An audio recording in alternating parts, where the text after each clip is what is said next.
Yo, it's your boy Ryan, Northwest Sports Fanatics, back at you with a new video. Today is October 31st, 2023. Happy Halloween. We got World Series game number 4, Texas Rangers versus the Arizona Diamondbacks. Make sure you guys subscribe to the channel. Smash that like button either now or on your way out.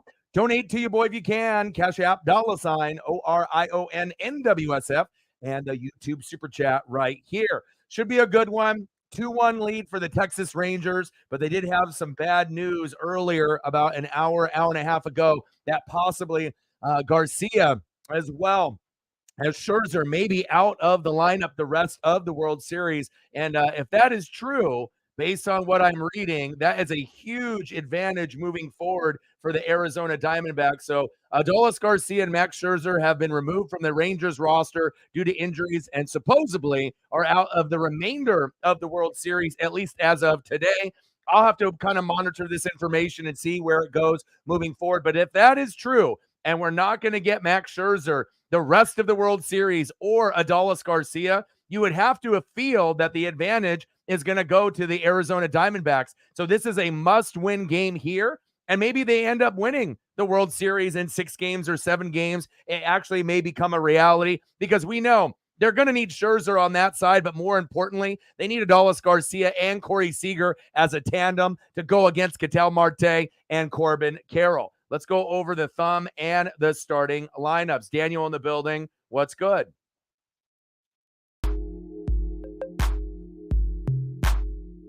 All right, on the thumb, on the left, we got Corey Seager. And on the right, we got Corbin Carroll.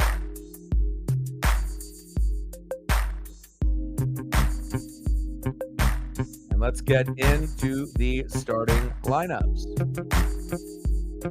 All right, leading off for the Rangers in World Series game number 4, second baseman Marcus Semien.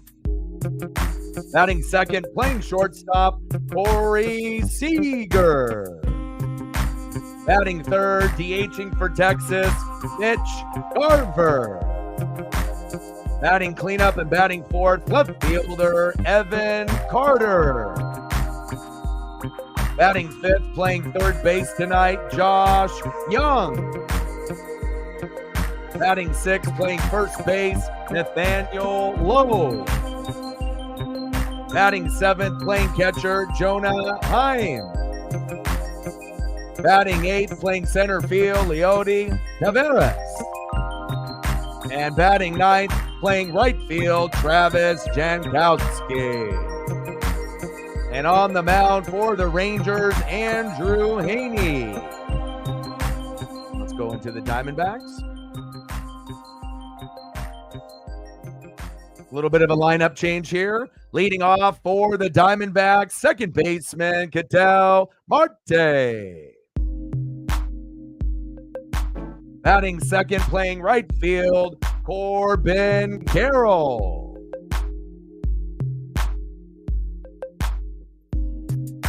Batting third, playing catcher, Gabriel Moreno. Batting fourth, playing cleanup, first baseman, Christian Walker. Batting fifth, DHing tonight for Arizona, Tommy Pham. Batting sixth, playing left field, Lourdes Gurriel Jr. Batting seventh, playing center field, Alec Thomas. Batting eighth, playing third base, Emmanuel Rivera. And batting ninth, playing shortstop, Geraldo Perdomo. And on the mound for the Diamondbacks, Joe Mantiply. All right, baby, let's go. Game number 4 in the World Series. Here we go. Let's go, baby. And definitely not the news that I wanted to hear about Adolis Garcia and Max Scherzer. So if the Rangers can end up winning the World Series with two of their top 5 players on the team overall, that would be huge. So that means more and more Corey Seager, especially if Garcia and Scherzer are out for the remainder of the World Series. Definitely very, very unfortunate, but it makes it a little bit more exciting now, because now it definitely feels that if the Diamondbacks can just hang around, that they might be able to steal the World Series from the Rangers and get it done. I figured the only way that the Diamondbacks were going to win is if they ended up winning the first 2 games on the road and they split. But now with the injury to Adolis Garcia and Max Scherzer, it opens up the door. Unless we end up having an injury to like Ketel Marte, to maybe even the odds and whatnot. But other than that, the Rangers are still good enough to win with a Corey Seager-led team. But this is a huge blow for the Texas Rangers, and I'm very excited to see what we're going to get in the remainder of these possibly 1, 2, or 3 games. Let's go.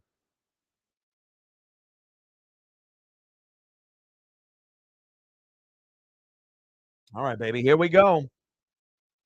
And I got my lighting coming through tomorrow. So we'll do game 5 in the World Series tomorrow. And then after that, we will do Thursday night football with the Tennessee Titans and Will Levis with his amazing debut with the 4 touchdown passes, 3 of them to D-Hop, going against the Pittsburgh Steelers and Kenny Pickett. And I'll be honest, I haven't been excited for a Titans game in about 3 years. And I am actually excited for Thursday night football to see if Will Levis can do it again. They're not going to be wearing the Houston Oilers throwbacks, and they're going to be on the road. So we'll really figure out if Will Levis is the truth or if it was an anomaly and just a one-game fluke.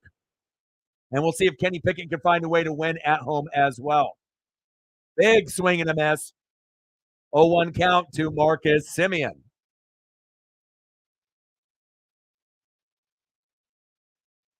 Pitch is low and inside. 1-1 count.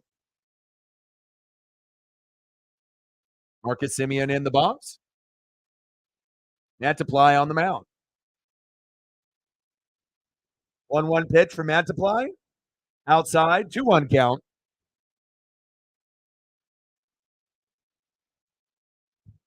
Let's go, baby. Rangers lead 2-1, but at this point, if you're down 2-1, you win this game at home, you're 2-2, and you're probably feeling really, really good, at that point, especially, if that ends up being true and we don't get to see Adolis Garcia and Scherzer the rest of the World Series. I mean, what a huge blow for the Rangers. But again, there's 2 ways you can look at that. If they end up still winning, it shows you how great Texas really is. And if they end up losing, there will be that excuse. Well, Adolis Garcia and Max Scherzer got hurt, and the Diamondbacks ended up, fleecing us and, getting the World Series. Definitely interested in seeing how the rest of these games are going to play out. Popped up, out of play.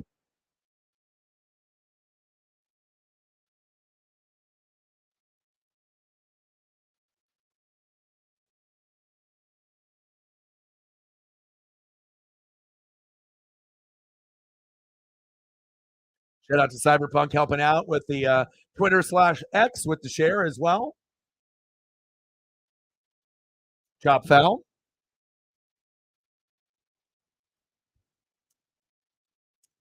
Top of the first, we're knotted up at 0. Mantiply on the mound. Marcus Semien in the box. And if you're just joining the broadcast, they just posted that about an hour ago. Little dribbler. Nice job. 1 away. That is a very high possibility that we're not going to get Adolis Garcia or Max Scherzer for the rest of the World Series. So if Arizona wins today, which I believe they will, they definitely have a chance to be able to steal one from the Rangers this season, which would be insane. There we go. Next up, Corey Seager. Arizona fans do not like him because they know how clutch Corey Seager is. 9 for 13, 3 homers, 6 ribbies in the postseason. Back, almost to the warning track. 2 away. Let's go, baby.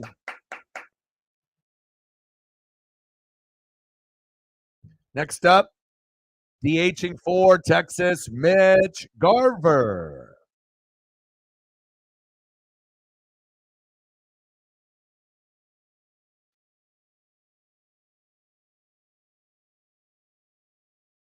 Big swing and a miss. 0-1 count.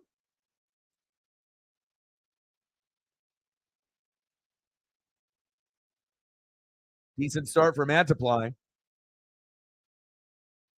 Pitches outside, 1-1 count.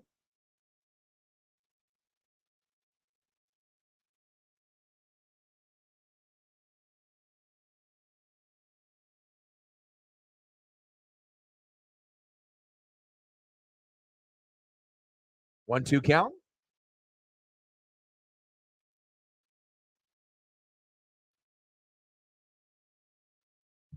Crowd is going crazy.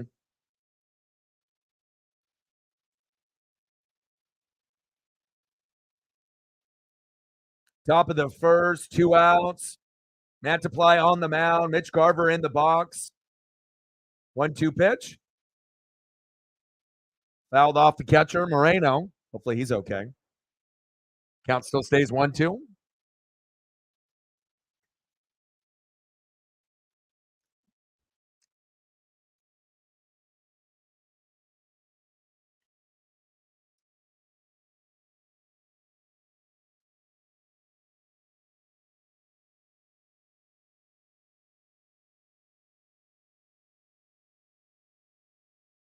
Top of the first, Rangers and Diamondbacks knotted up at 0. 1-2 pitch. Pitch is high, 2-2 count.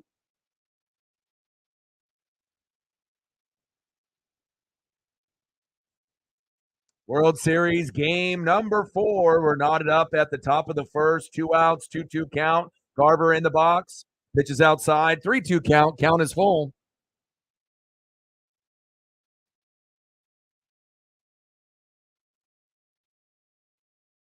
Evan Carter on deck in the postseason, a nice .333 batting average.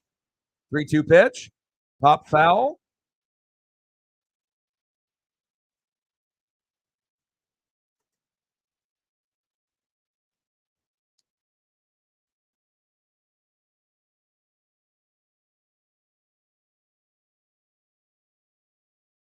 Three-two pitch. Pitch is low, and he walked him.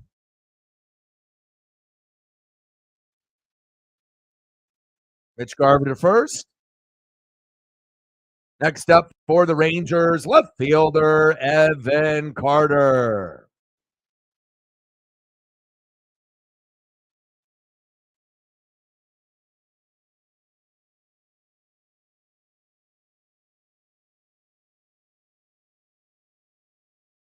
Takes a pitch for a strike.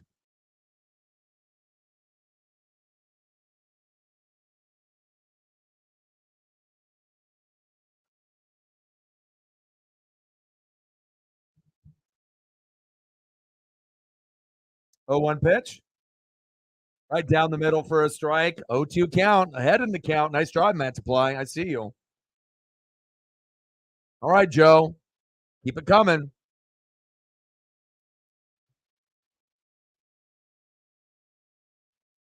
Top of the first, 2 outs, 0-2 count. Mantiply on the mound. Carter in the box. 0-2 pitch. Popped up.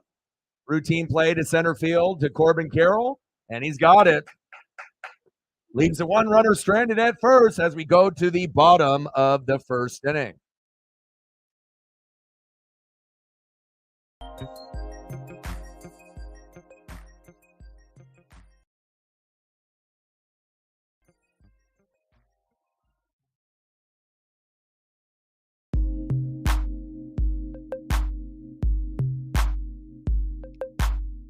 Leading off in the bottom of the first, second baseman, Ketel Marte. Batting second, playing right field, Corbin Carroll. And batting third, catching tonight, Gabriel Moreno.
see what else is going on here as well. What else do we got? We got the Kings and the Maple Leafs. We got Knicks and Cavs. Even a little bit of college football with Buffalo and Toledo and Northern Illinois and Central Michigan. Not really too interested in those, but I believe there will be a better matchup a little bit later. Oh, there it is. It's going to be the Spurs and the Suns. That's the one I'm looking forward to. So when it is 7 o'clock, I'm going to flip over to that as well. Got to check out a little Wemby and a little KD. Okay.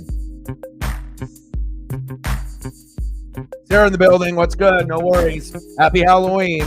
You know, we don't take days off. I mean, I don't even know if we've had any days off in like the last 3 months.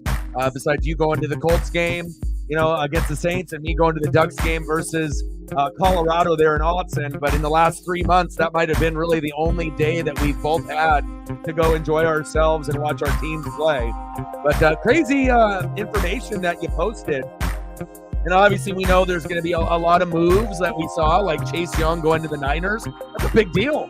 You know, even though Chase Young, might not be considered elite compared to some of the others, he's a really damn good player. And if you add him with Nick Bosa, you know, or if they're both together, or possibly one of them's hurt and then you have another one, pretty wild. Ketel Marte in the box.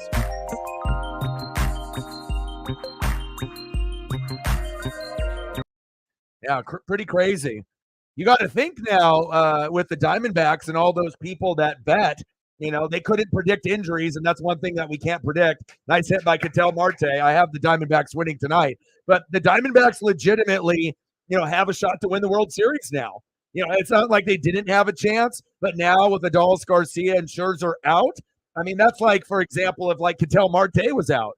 You know, if you take him out of the lineup, what are the chances that they end up, you know, being able to compete? So, yeah, they still got Cory Seager, but it's normally their big two versus the Diamondbacks' big two. You got Ketel Marte and Corbin Carroll going against Cory Seager and Adolis Garcia. So it definitely makes it a little bit maybe more even now, or maybe the Diamondbacks have a better shot to be able to steal one. But there is a legitimate shot that the Diamondbacks could win it all. And I honestly think that they could still win it all, even if Adolis Garcia and Scherzer didn't get hurt. They're good enough. But now it definitely gives you a chance where you're thinking, well, you know, we probably think Rangers in 6, Rangers in 7. But now with that information coming out, maybe the Diamondbacks can win in 6 or 7 now. So, yeah, I imagine Packer fans are just absolutely, just furious. You know, again, they made something out of nothing with him going there. But a lot of big names, making some moves. And the Rasul Douglas move to the Bills is good. And they got Leonard Fournette. We'll see if that ends up making a difference for their team. Obviously, with some of the struggles with some of the other teams that are there. You got Chiefs, you got Bills, you got Dolphins, you got Ravens, you got Jags. It could be a number of those 5 teams. And then the Niners and the Eagles and the Seahawks, Cowboys. So you got a few teams over there as well as the Lions. So there's about 10 teams that we feel that could maybe do something. But Chase Young, pretty much for nothing. I mean, they keep getting these big name players, and obviously they need to be able to fix things on the defensive side. So that's why they pulled the trigger. I like the move. And like I said, it's a big move as long as he can stay healthy there. I think the Chase Young move is probably the biggest. Corbin Carroll strikes out. Oh, she had her knee replaced. Hopefully she's doing good. That's crazy. My dad is having knee surgery soon too. Corbin Carroll. My dad has had his knees worked on and his legs like 7 or 8 surgeries in the last 20 years or something like that. And he's having surgery pretty soon. And he's going to be not being able to drive or do anything for a couple weeks, but we're still going to meet up for Thanksgiving. And by that time, he's still going to not be 100%, but he should be able to drive around that point, as long as he's not putting too much pressure on it and whatnot. So hopefully your mom ends up being all right. Moreno, chop foul.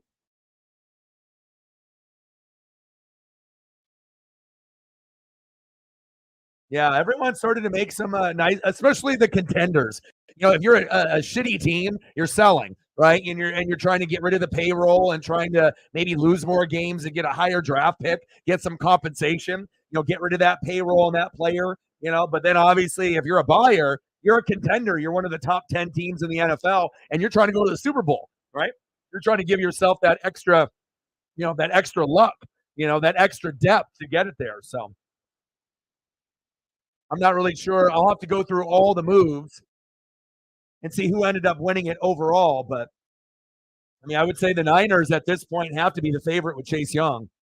Because I mean, we're talking about a number one pick. We're talking about a guy that has had injuries, but does have an impact like a Joey Bosa, Nick Bosa. If you come from the Ohio State University and you play on the line, chances are you're going to be a Pro Bowl player or an All Pro or a Hall of Famer. So, I mean, getting Christian McCaffrey, I thought was crazy. Now Chase Young with Nick Bosa, that's fucking wild.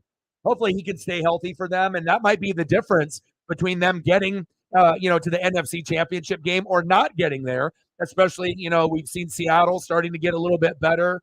Detroit and the Niners are having injuries with Debo and David Montgomery, and it's hurting them tremendously. So, injuries are something that we cannot predict. Sweat, I saw that as well. But with the Bears, do they really need Montez Sweat, or could you have really used that pick, for the draft moving forward? It's like they're making moves, but the Bears are not a contender. So that one was a little bit of a head scratcher. I mean, if you get to keep him, and you can work out the contract deals, and Montez Sweat will be one of the, cornerstone pieces they can build around, fine. But if not, and it's like a rental or short term, like what were you thinking there? Because they were like pretty much the only contender that was, they were the non-contender that was like, let's buy right now, which they probably should have been selling. But second strikeout on Moreno, but we'll see. If he ends up, ending up being like a key contributor moving forward, that could be like the beginning of a building block for them. They got a long ways to go, but we'll see how it goes.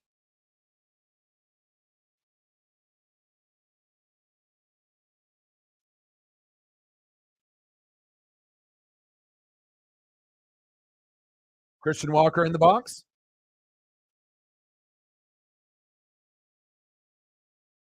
And hopefully my lights come before 10 p.m. I would find it hard to believe that you're going to have an Amazon worker deliver that. You don't even really see too many Amazon people delivering past 7 p.m. So hopefully I end up getting it, before 5, so that way I can set everything up and everything. So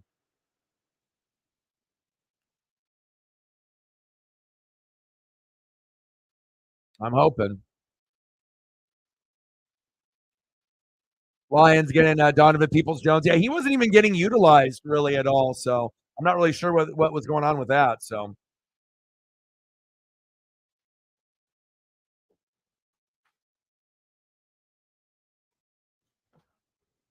I'm gonna have to try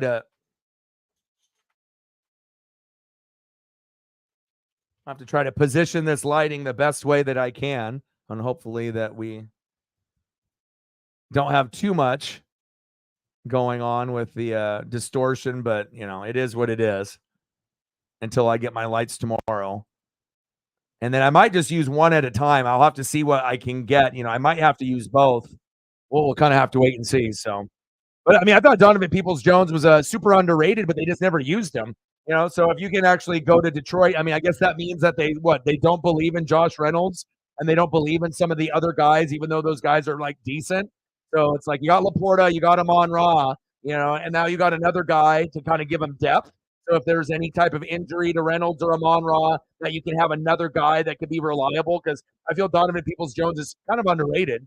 If you had him in fantasy in the last couple of years on the Browns, he was putting up like 10 to 15 points almost every week, regardless of who the quarterback was. But, it's like running back is going to be really, really big, because it shows they got Gibbs. And if you play a shitty defense like the Raiders, Gibbs can go off. But what happens if the Lions play like the Eagles in the playoffs? What happens if the Lions play the Niners? Gibbs ain't going to be doing that. He'll be a nice complementary piece, but they're going to need Montgomery and Gibbs as a change of pace back. So, injuries are really going to derail a few teams and also make or break a few teams as well. So we'll see how it goes. And then at 7 o'clock, I'll turn on the Spurs and the Suns. So if you can give me a reminder in about an hour and a half, I'll put on Wemby versus KD, and we'll be good to go. And I know it's obviously Halloween, but I think it just depends if you have a lot of kids in the neighborhood or where you live and what's going on and whatnot. So, I mean, me and Paisley will end up going for a walk late tonight and whatnot. But I mean, we don't really take days off. I mean, regardless. I mean, we'll be doing streams on Thanksgiving. We'll do the late game on Thanksgiving. I'll be gone in the morning, in the afternoon, but I'll be back. And I'll make a thumbnail in the morning. So by the time I come home, we'll have another, plate of leftovers and whatnot, and I'll do that late game. Same thing on Christmas. I'll be gone in the morning, but I'll be back in the evening. And it's kind of a nice way to kind of cap off, either Thanksgiving or Christmas with that late game. And then we can kind of talk about what we got and, what's going on. So I actually look forward to doing the Thanksgiving and Christmas streams, honestly, because it's like I got plenty of family time in the morning and afternoon. And, this is like the secondary NWSF family. So Zach Moss, they were going to give you a fifth and you wanted a third. Yeah. Well, I figure with Zach Moss's value, yeah, you got to get more than a fifth. At this point, you might as well just hang on to him. So Diamondbacks, 100%. So I don't know if you ended up reading the news, LG. Did you see? So Adolis Garcia and Max Scherzer are out for the rest of the World Series. So I would assume if that's real, which I assume it is, right? Then Diamondbacks have a huge advantage moving forward. Now, can the Rangers and Corey Seager still win the World Series? Yes, but it's going to be a hell of a lot harder if you don't have a clutch hitter like Adolis Garcia and Corey Seager, and then you don't have Scherzer available. So I got the Diamondbacks winning tonight based off that news alone and the Uncle Mo and that momentum to tie the series up. But it's still possible that the Rangers can go all the way. There's going to be excuses either way. If the Rangers don't win it, they'll be like, well, we didn't win because we got guys hurt. And if they do, then you can say, wow, even with the big injuries to two of their top five guys, it didn't even matter. They still won it. So I wish nobody got hurt. It's just unfortunate. We want to have the best players. Like, I don't want to see Corbin Carroll or Ketel Marte getting hurt, Big facts. 1-2 pitch. Pitch is high, 2-2 count.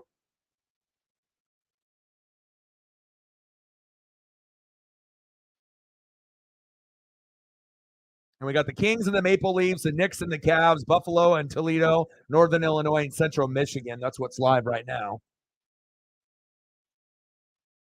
Ooh, Josh Young. Nice. Big hit by Josh Young. He's running hard. Is he going to go for three? No. Leadoff double.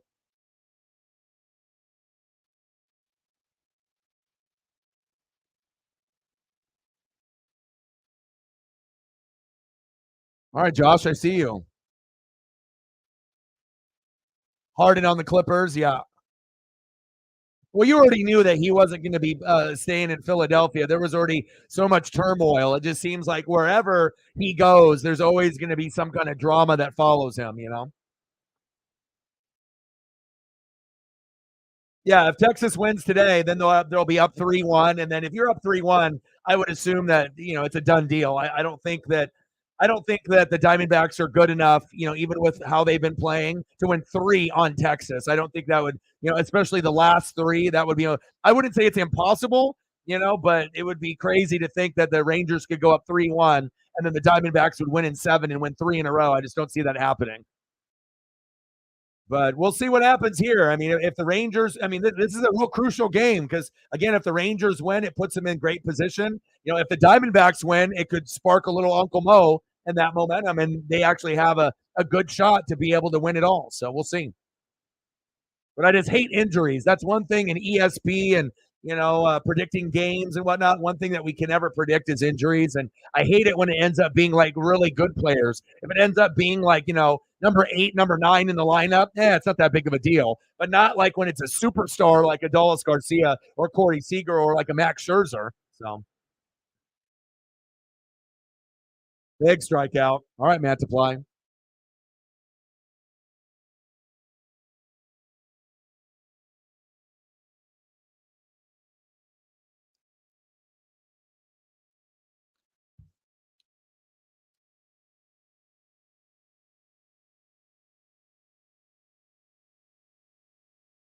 You love Brian. All right, Matt Supply is out. Wow, already. All right, hold up.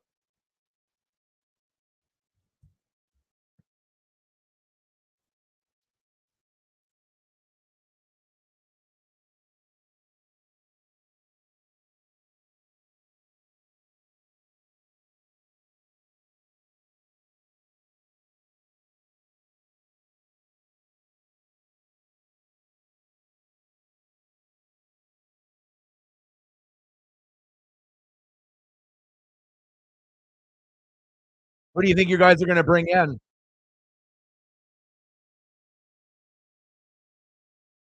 Ohio State, Georgia, Michigan, and Florida State. We got to get Oregon and Washington up there.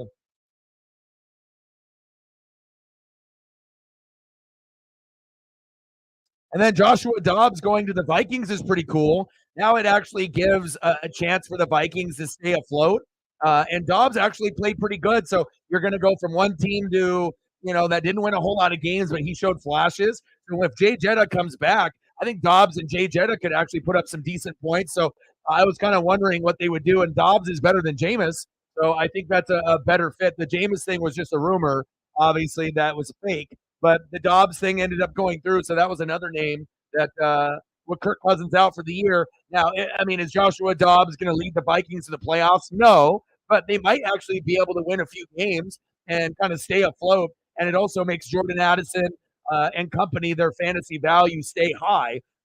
So, I mean, it's not going to be as high as Kirk Cousins. It's a little bit of a downgrade, but I don't know. I've watched a lot of Cardinal games this year, and he hasn't really looked that bad. Is he a Pro Bowl player? Hell no. You know what I mean? But he's like a game manager, and I feel that he's like above average. He's not terrible. He's not great. He's better than average. He's better than a game manager. Can he win you a game? I feel he can. I think he's good enough to win you a game, but can he win you many, many games? No. You know what I mean? So, like on a scale of 1 to 10, he's like a 7. Like sometimes he's going to play great, other times he's going to fuck up and play bad. But I feel like as far as backup quarterbacks that came in, he's actually one of the better backup quarterbacks in the NFL this year. I would say he's probably top 5.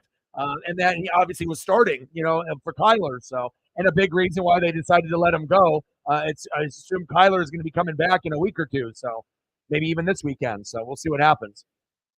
Yeah, I don't think Ohio State should be number 1 either. College football ranking, and they put Ohio State 1. Kings 1, Maple Leafs 0.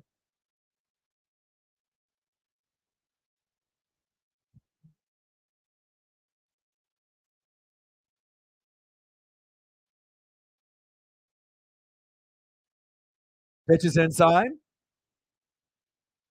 Jonah Heim in the box.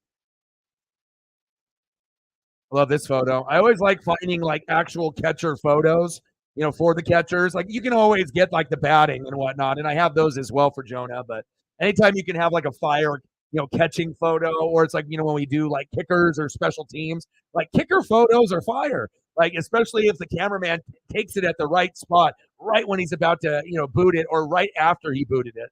So I'm always looking for those HD 4K moments in sports, and sometimes you can find fire ones like that. 2-0 pitch. Takes the strike. 2-1 count. Happy Halloween. Hopefully everyone is having a fantastic day. Washington should be top 4. I agree. But again, we'll see if we can get Washington and Oregon in the college football Pac-12 championship, and then whoever wins out of that, maybe one of those teams will make the playoff. Michigan, Georgia, Ohio State, and Washington. Yeah, and then imagine, in the near future, Michigan, Ohio State, Washington, Oregon, we might end up dominating, the college football playoff moving forward. Yes, you got Georgia and Alabama, but if Alabama is not going to be as good as it was a few years ago, and LSU is nowhere being as good as where they were with Burrow and Clyde Edwards-Helaire, Jay Jetta, and Jamar Chase, you got Bama and Georgia, and then you're going to have Michigan, Ohio State, Oregon, and Washington in the future. That's pretty nice for the Big Ten. Like maybe the Big Ten will end up being the best super conference overall, even over the SEC in the near future. I think it's possible. But of course, Washington needs to have a better quarterback in line, like a Michael Penix Jr. clone, someone like that, John, how are you, man? Happy Halloween.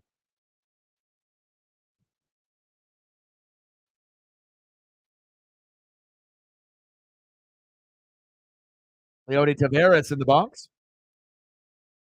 200 average, 1 home run, 3 ribbies in the postseason in 2023.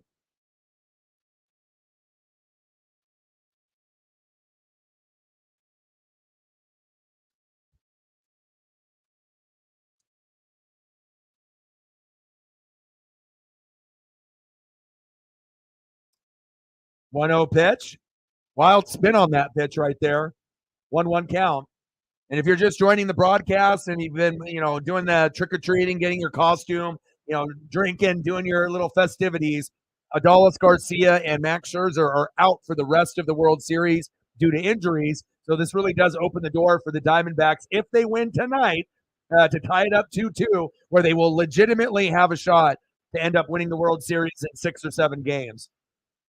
Not that they couldn't do it before, but obviously with a healthy Adolis Garcia and Seager, I think most people had the Rangers winning in 5, 6, or 7. So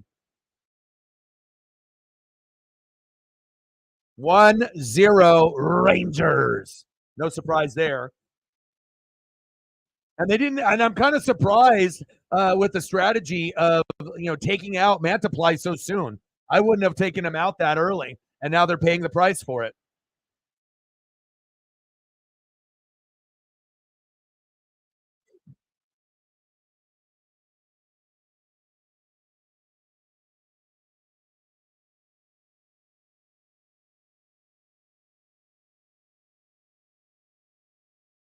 Uh-oh. Wild pitch, and that's the worst type when you got a wild pitch and someone ends up scoring from third.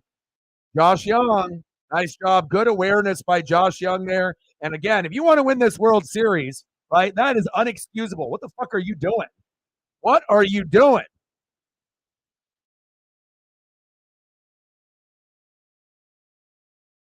All right, Josh, I see you, bro. Taveras in the box still. 3-2 pitch. Walked him.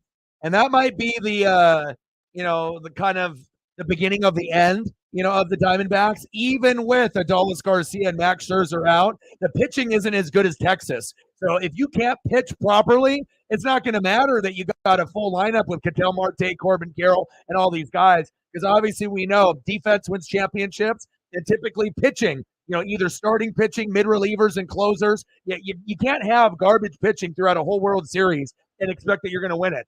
At some point, the pitching has to step up, and you got to be able to impose your will. And the Rangers definitely have the advantage there. So now, if the Diamondbacks had better pitchers and then the Rangers had Scherzer and Garcia out, then I'd be like, wow, then this is really falling into Arizona's hands. But, unexcusable. And there's another hit. Stupid move. And like I said, managers making the dumb move on taking Mantiply out too soon. That might have cost them the World Series right there. And you're gonna give up a hit to the 9-hole Travis Jankowski. Come on, Diamondbacks. Nice job, Travis. Next up, second baseman Marcus Semien. And it's not like Marcus Semien can't step up either. Even though he might be the third best player, now he's got to be the second best player behind, Cory Seager. So he's capable. He's not a scrub. It's exactly what's going to happen. Yep. Happy Halloween. What's good, Matt? Go Ducks. The Fiesta Bowl playing Air Force, that's bullshit. We got to be playing a better bowl game than that. That's bullshit. Air Force, fuck out of here. I don't care if Air Force is undefeated. We got to be able to play Washington and get payback and then end up making the college football playoff, either Oregon or Washington. We need to be able to go to a better bowl game than that. I mean, if this was Oregon from like 15 years ago, yeah, maybe some of us would have been happy with that, but fuck that. And a lot of times, we end up having guys sit like Kayvon Thibodeau, so we don't even have our best players playing in the bowl game. It's like when we played Brock Purdy in Iowa State, we got fucking demolished. So it seems like every time Oregon goes to a bowl game, we lose. So at some point, hopefully we can turn it around. Oh, look at this. Into the corner, scores one, scores another. World Series over. 3-0 Rangers. Matt, do you know the teams in college football and the NCAA that have a top 10 offense for passing and rushing? How many teams in college football do you think that is among FBS teams this season that are in the top 10 in rushing and in passing? Only one. And you know who that team is? The Oregon Ducks. Let's go, baby.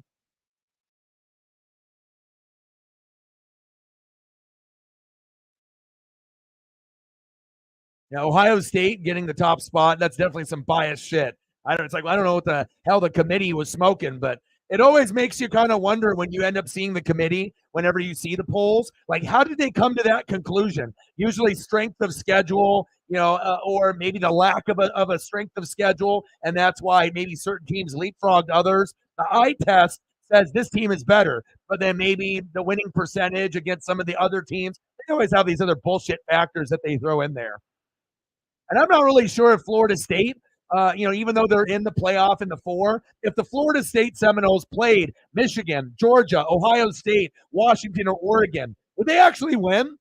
Can Florida State actually beat any of those other teams? I don't know. To me, they seem a little fugazi. If you look at all of those teams, right, and even if you don't want to put Oregon in there and you want to be a hater, fine. Michigan, Georgia, Ohio State, Florida State, Washington. I think all of the teams beat Florida State. All of them. Even Oregon, I think, could beat Florida State, but, it is what it is. Now, could Florida State beat Oklahoma, Texas, Bama, Penn State, Ole Miss? Yeah, maybe. You know what I mean? But it is what it is. We have to wait and see, I guess. Oh, yeah, you know how trick-or-treaters do. You know what I mean? You get, take one piece, and then you get that one kid that just dumps the whole thing in their backpack, and there it is. So 3-0 Rangers. 35 degrees. Yeah, that is cold.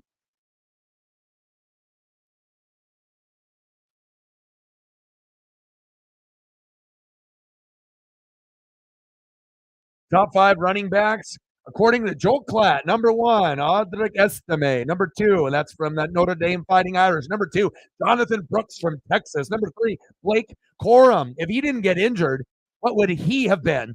He probably would have went in the draft last year if he could have, right? And then number 4, Bucky Irving from the Ducks. Number 5, Marshawn Lloyd.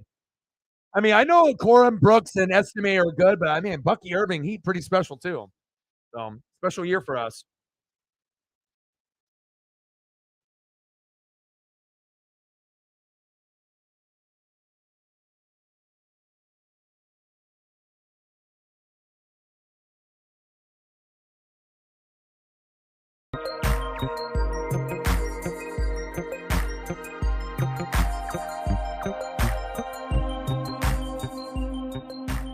The sad thing is, bro, if we actually did play Air Force, we probably would lose, because we probably wouldn't even have all of our players even playing in the game, and it just seems like we don't have a very good record in bowl games. I mean, I've watched every bowl game that we've played in for like the last 30 years. The record isn't good. I mean, unless we're like really, really good, and then we're going for like the Rose Bowl and we got Chip or we got Justin Herbert, and something like that. But other than that, it's like if we don't have a team like that, then I don't know.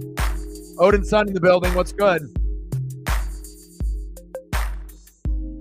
Happy Halloween. Sarah with the doll hair. Appreciate that. Bang, bang, bang. Boom, boom, boom. Bang, bang. $1 holla. Happy Halloween. Wow. Game is over. Big home run.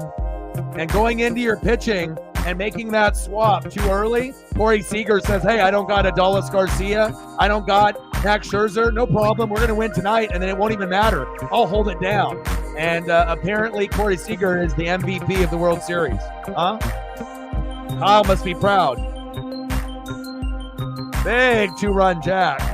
Well, there goes the Diamondbacks. They had their shot.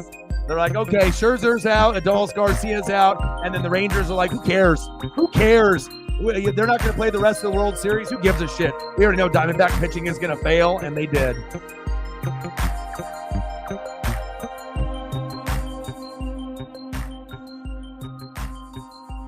That's tough. Josh Downs, I got you. Next up, DHing for the Rangers, Mitch Garver. And again, the Rangers on the road, they never lose. It's like how many games are they going to like set the record of winning so many games on the road? Like this is one of the best road performances I've ever seen in baseball. Like at home, they can't win. You know, it's like sometimes they'll win like 50% of the time, 25% of the time, but on the road, it's like 100% of the time or like 90. It's like always getting those big dubs. Look at Seager. What a stud. So Seager is officially claiming himself into superstardom here. So it's like I don't think a lot of people really respected Corey Seager or Adolis Garcia, but now we're like, okay, everyone knows who they are, and now that's a part of their legacy as well.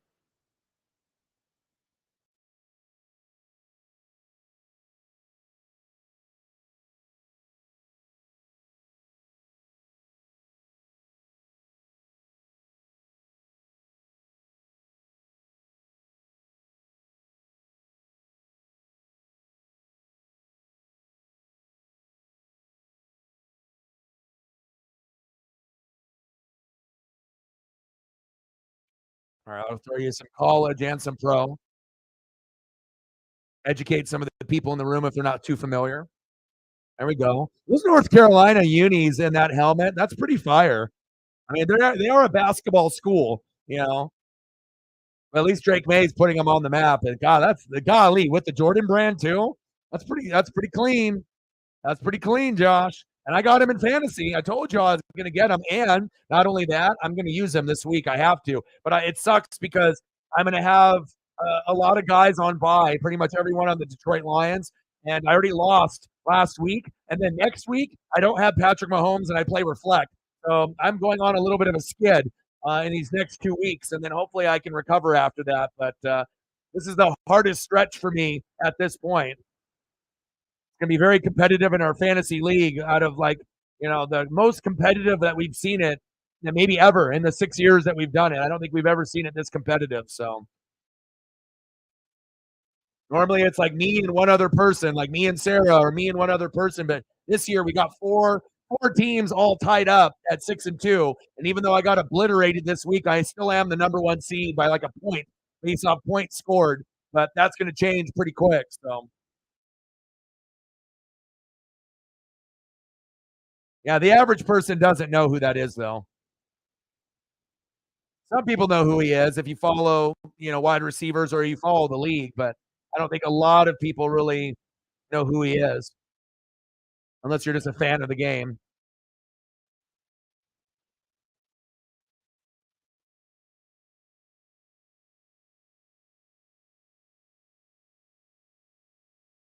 Popped up a box out of its own there. Stream has a mind of its own. I can't have no box behind the Colt logo. It has to look clean, transparent. Here we go.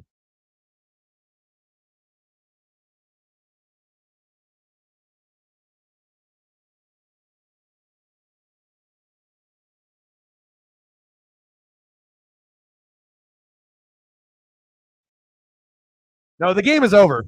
LG, there's no way they're coming back. It's over. 5-0, you're not coming back from that. Will they put up a few runs before the game is over? Probably, maybe like 2 or 3. But at this point, this early in the game, right? I mean, Texas has a good probability of probably getting to 8 to 9 runs before the game is over. So, I mean, we might go through like a time where the defenses play pretty good and we don't get any runs from either team for a few innings. But this one is over. Now that puts them up 3-1. The World Series is over. Oregon, Alabama. That would be nice. I wouldn't mind that. I'd rather play Alabama than Air Force. Throw to first, one away.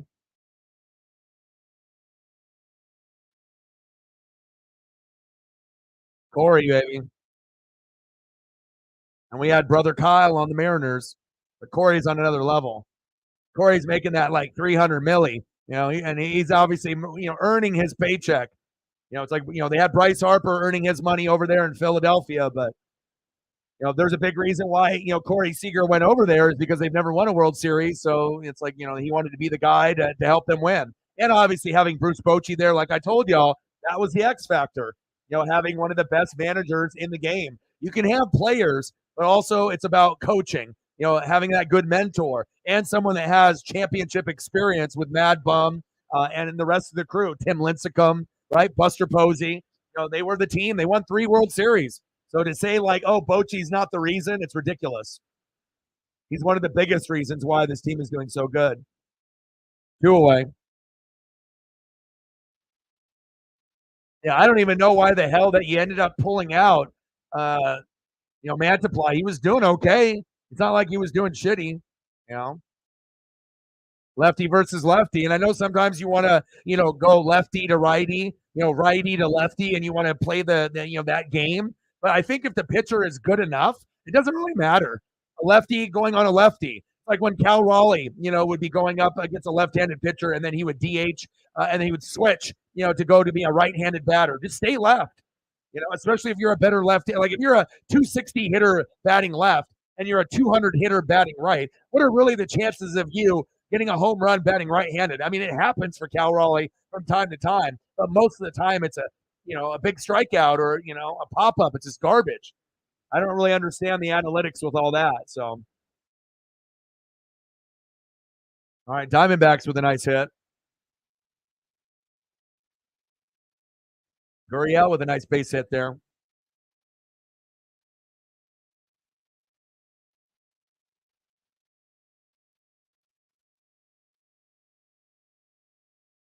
Next up, center fielder Alek Thomas.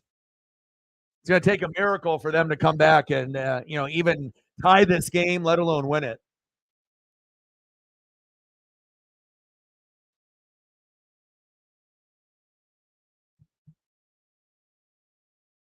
But I think the Diamondbacks kind of knew that, the big home runs were coming. It's like, Corbin Carroll will have his moments as well. He'll have the big RBI and the home runs, but nobody's been hotter home run wise besides Seager and Adolis Garcia. I feel with like Corbin Carroll, you're going to get some home runs, but with him, he really hurts you with big RBIs. So.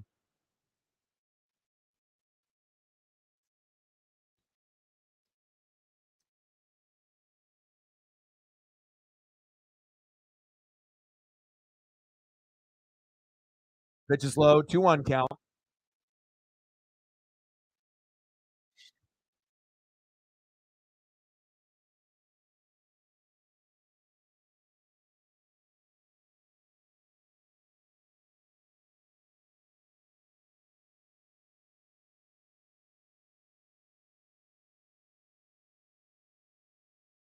Two-one pitch from Haney. Oh, foul.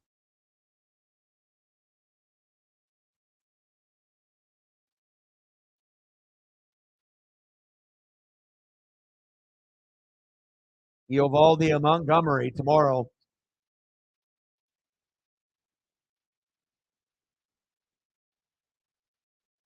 The crazy thing?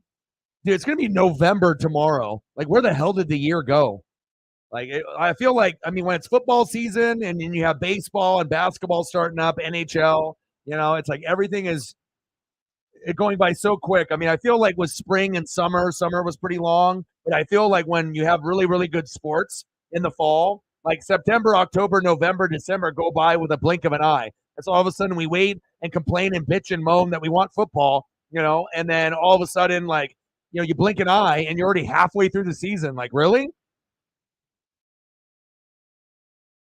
5-0 Rangers. 3-2 pitch to Alek Thomas. Popped up. Carter. Inning over. End of the second inning. 5-0 Rangers.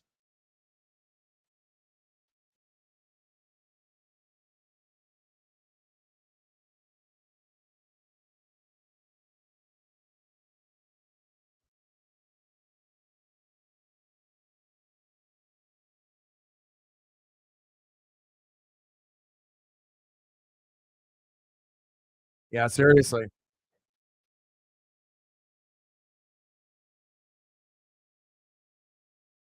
All right, let me go get my Snapple before he gets all frozen. Give me a sec.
Like on the brink of being a slushie.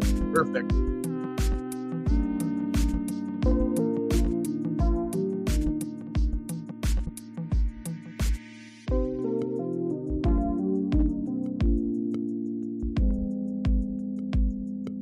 MLB free agency.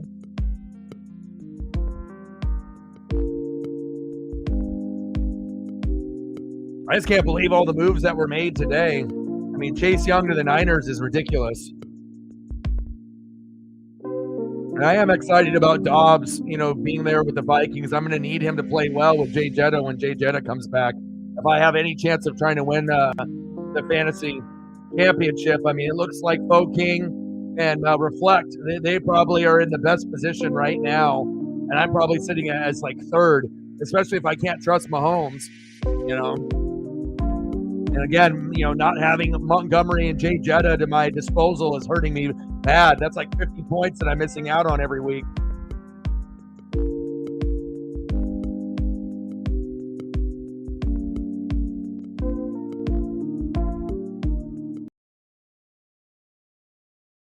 All right, we're in the top of the third, 5-0 Rangers. That definitely felt like an eternity, you can tell. But again, if you're an idiot and you pull your pitcher too early, especially if he's not really doing that bad, and then you got someone else that will probably do worse than what you're thinking that the starting pitcher did.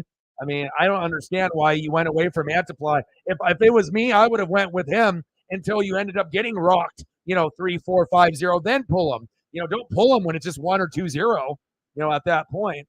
But again, you live and you learn, and that's the difference between Bochy and the other.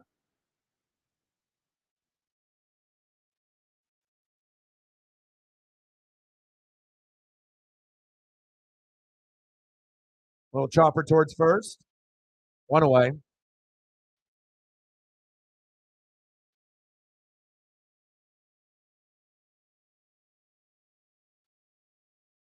Next up, third baseman, Josh Young.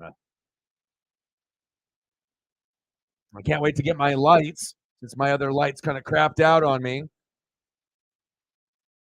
But I was due on getting another set, but I was just trying to go as long as I possibly could without, having to purchase, the lights, because they get expensive. I mean, usually you're paying about $50 to $100, depending on if you're getting like the photography lights with like the umbrella with the light. You get a couple of those and a couple smaller lights, like LED lights. And this one I just got 2 of the LED lights and whatnot, and you have like kind of like a photography stand you can put them in, or you can just put them on the floor and whatnot. So hopefully they end up showing up, and then we won't have to worry about any distortion and whatnot. So yeah, Cal's garbage though. We're gonna get we're gonna take care of them. Cal is dog shit, so we'll take care of them. Like I was even looking at on Twitter and Instagram. There's a couple Ducks podcasters. And obviously, some of them are young and they don't really know football as much as someone that maybe has been watching a little bit longer, like maybe since the 80s or 90s. But some of these people were predicting that Utah were going to beat Oregon. I was like, there's no way. So obviously you lose all credibility with me if you thought Utah was going to win that game. So, especially if you're a Duck fan, like you should already know your roster that, we're good enough to, run the table. And, like I said, we barely lost to Washington, and that's the only team on our level. There's no way that we were going to lose to Utah. Now, if you were going to say maybe we could lose to Oregon State, then I could respect you.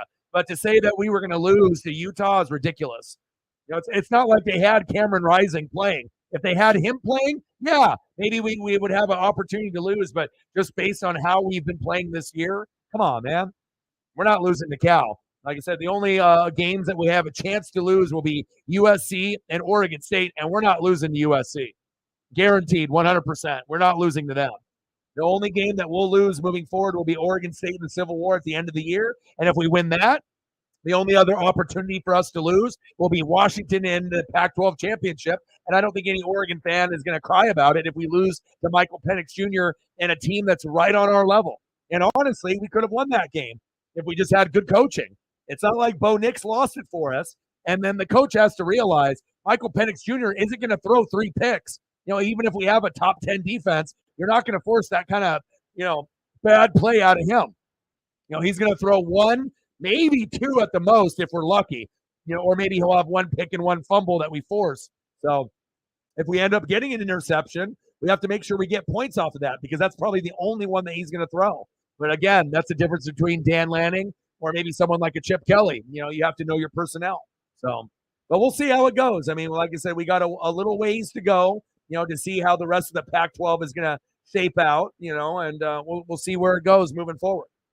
5-0 Rangers. Megan in the building. What's good? Nathaniel Lowe with a nice base hit. I see you, Josh Young. I see you, Nathaniel Lowe. Next up, catcher Jonah Heim.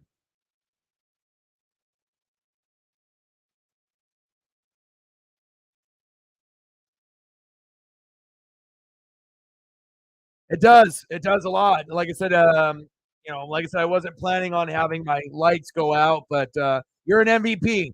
Like I said, you've been very strong. You've been very consistent, and like I said, you've been one of the main heavy hitters with you and Cyberpunk. Pretty much on a consistent basis, and we need that. We need more people to be able to step up and support like you and Cyber, and I really do appreciate you, and it will help. Like I said, I knew I was going to have to get them at some point. You know what I mean? And we'll see. They say it's going to come by 10 o'clock tomorrow, but hopefully it'll show up before 5 p.m. because if I do World Series Game 5 tomorrow, obviously it starts at 5 o'clock p.m. my time. So hopefully I'll get it, in the morning or afternoon. That way I can set it up, and then we won't have any distortion issues or anything like that. So you're an MVP. You've been very consistent, and we appreciate you. Bang, bang, bang, boom, boom, boom. Bang, bang. $2. Let me know what you want to see for photos. Kraken, USC, Seahawks, you let me know. And obviously the Niners are getting desperate by getting Chase Young. They're feeling the threat of the Hawks. So they know Brock Purdy and that defense haven't been playing good. The Seahawks are rolling. So what do they do at the trade deadline? They make a move to try to firm up that D line, knowing that the Hawks and the Niners might end up playing each other in the playoffs.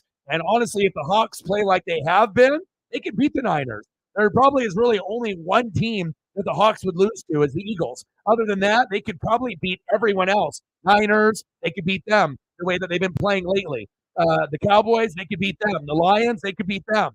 So you guys are in a really good position moving forward. $3 hairs. Let's get to a hundo. Let's do it. Ravens, yeah. That one could go either way. Is the game at home or is it on the road? I would say if it's in Seattle, you guys should win. But if it's on the road, maybe advantage Baltimore. Just whoever the home team is. You know what I'm saying? So we'll have to see on how it goes. Sometimes Lamar is going to play great, and he'll put up 30 fantasy points or more.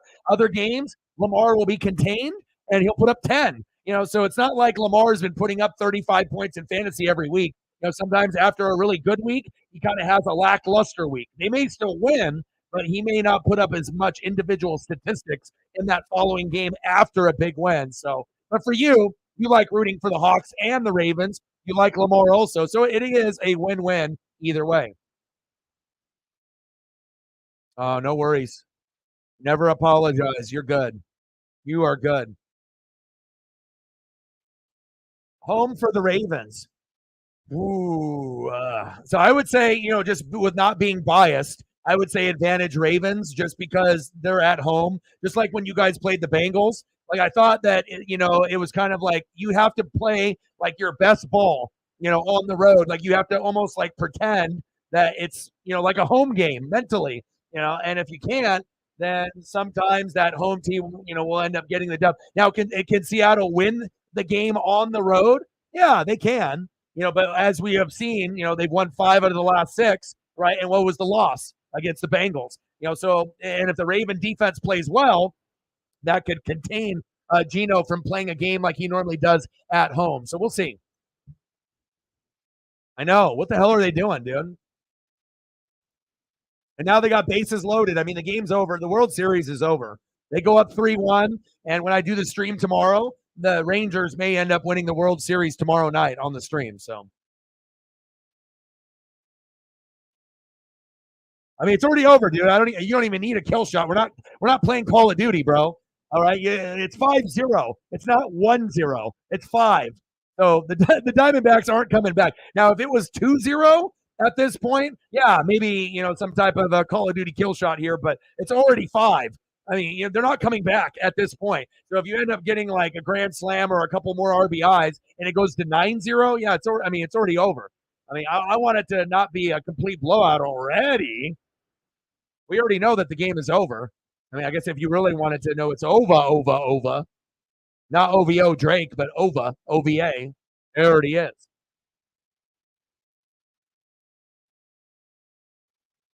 I mean, shit, if we get it to 9-0, then at that point, we're just going to start doing a mental health stream and start putting up photos and, like the game will just be in the background. And then obviously Wemby's coming up here pretty soon in about an hour against the Suns. And then I'll probably focus on that. I'll be watching both, but and too bad there's no Kraken game today. It already is demoralizing. Look, dude, it's 5-0. You know what I'm saying? Like they couldn't have this happen, and like the one thing that happened. So let me know what you want to do for photos, and I got you. 2 away, big strikeout there.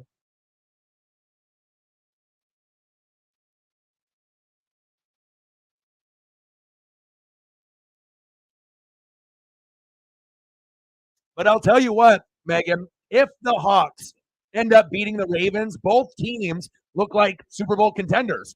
The Ravens look like a team, if they keep going to Mark Andrews heavy, and they can get anything out of the running game, like with Gus the Bus and Justice Hill, with no J.K. Dobbins, sprinkle in a little Bateman, a little Zay, a little OBJ, and the defense plays well. Just like both teams, both defenses are playing a little bit better, maybe than people anticipated. Most people anticipated the Ravens D being good, but not the Seahawks. Seahawks D is playing just as good as anybody else right now on planet Earth. So, it will be a real kind of key game to kind of evaluate the top 10 teams in the NFL. And if the Seahawks end up beating, the Ravens on the road, we could legitimately say the Seahawks are the number 2 team behind the Eagles in the NFC. No question. Oh, big hit. There we go. 6-0, 7-0, 10-0. It's over. It's over. Over. I already told you it was over. And now it's really over.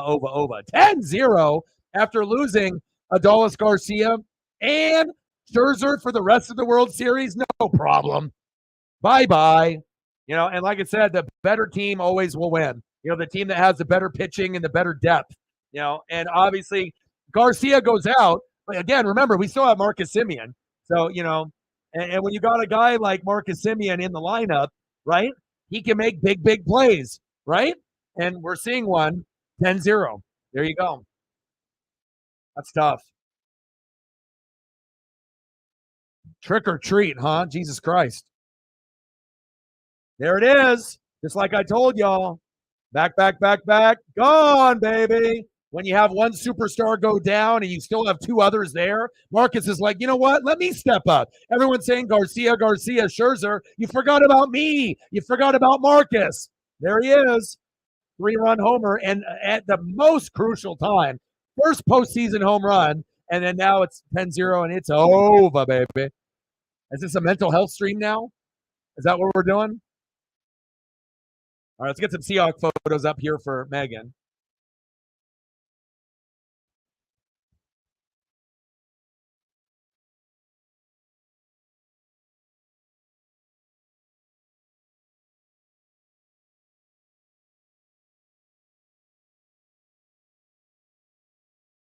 Unbelievable.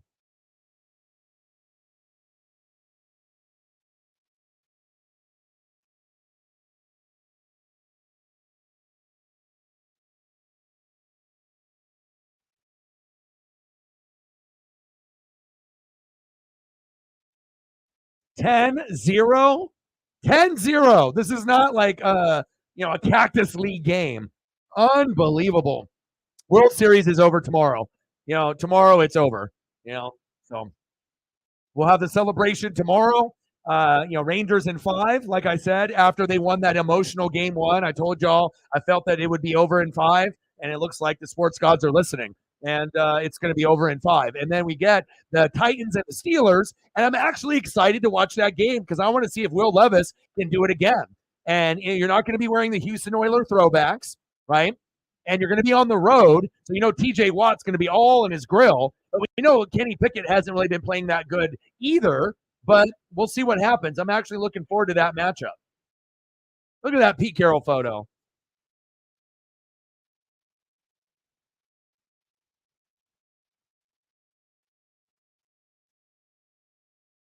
I'm telling y'all, American League, Astros, Rangers, and who do you think is going to be next? Seattle Mariners, baby.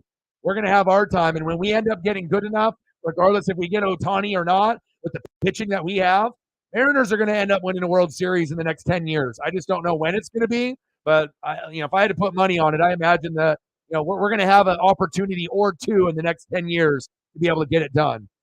Maybe win one, lose one. We got to take advantage while the iron is hot.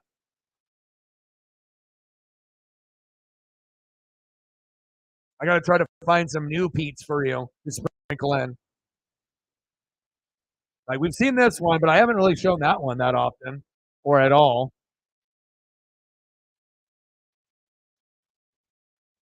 And it shows you if you can hit on 2 of your drafts after maybe having a questionable 4 or 5 drafts and people are calling for Schneider and Carroll's head, and then you hit it on the head and you go grand salami, right? And you just hit it out of the park in 2 drafts back to back. Now you're starting to see the fruits of Pete and John on what they're able to create. Even this year, we were like, Witherspoon, I don't know. JSN, he's starting kind of slow. Was that the right guy? And we're starting to realize Bobo, JSN, Witherspoon, it might have not been as explosive as Tariq Woolen and Charles Cross and Kenneth Walker III and Abraham Lucas, but it's starting to look like, wow, you got an A+ last year, you got an A this year, and depending on how things move forward, you might have an A+, depending on what the seeding is at the end of the year. And if you keep rolling, there's a chance that you might end up winning the NFC West and you might actually get a first-round bye with the Eagles. And if you get home field advantage in the playoffs, there's a chance that the Seahawks might make the NFC Championship game this year. They might be able to do it, either this year or next year. So that's exciting, especially if you're a Hawk fan. And I'm not biased. I keep it all 100. So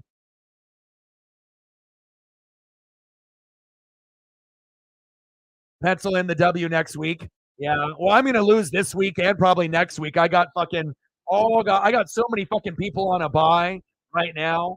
So it's like, I don't, I already lost by King. He went off. So 186, that might have been number 1 in our league this year. Everyone hit for him. And then on my bye this week, it's like, how you usually have that 1 week where you have like 4 or 5 guys on a bye? I already had that and lost, and now I have another one. I got Amon-Ra, Montgomery, Laporta, and Cortland Sutton all on a bye. And on top of that, I have Jay Jetta on IR. So I literally only have a couple pieces that I could possibly use on the bench. Warren, Jets D, Jaime Fairbairn. That's it. So I'm probably going to take an L this week, and then I have Mahomes on a bye next week. I don't have another quarterback, and I play Reflect next week, so I probably lost that week as well. And then I just have to pray that after those losses that I can, be a 3rd seed or 4th seed, and then I can, maybe upset someone like King or Reflect in the playoffs. So again, $2 holla. Appreciate you. Let me know what you want to do for photos. If you got a Ranger player that you want to see, I got you, brother. Appreciate you. Bang, bang, bang. Boom, boom, boom. Bang, bang. $2 holla. So for anyone that wanted to doubt that we had the best division in baseball with the Rangers, the Astros, and the Mariners, you're seeing it very clearly. Astros won the World Series last year. Rangers are winning it this year. Mariners barely missed it this year, but we should have made it. And I'm excited for next year to see what's going to happen for us. $5 hairs. No, it's not over. What are you talking about, Carson? They can definitely get 10 runs. Are you kidding me? Easy. Yeah, Diamondbacks are fucked. It's over. And not only is it over in this game, the World Series is over. Like it'll be done. I would be shocked if the Diamondbacks, even win tomorrow. Like I said, it'll take everything, for pride's sake, for them to get one more win, and then the Rangers would win in 6. But again, that emotional game 1, coming back with Seager and Adolis Garcia, the only way the Diamondbacks were going to win in 6 or 7 games, right, is if they won the first 2 games in Texas. They weren't able to do that, and now we're going to get Rangers in 5. So surprise you on the photo. Okay, I got you. Uh, do you have anybody that you like? How long have you been a Rangers fan for? Just a couple years? Like have you been watching them for a long time or just a little bit? I mean, I can go back in time. I can go Nolan Ryan. It just depends on Juan Gonzalez. Ruben Sierra. I mean, I've been watching baseball since the early '80s. So you let me know, and I can hook you up. You can let me know either past or present. And I got you. But I'll hit you with a Corey Seager for now, and we'll throw up a couple of him, and then I'll go with maybe some old school as well.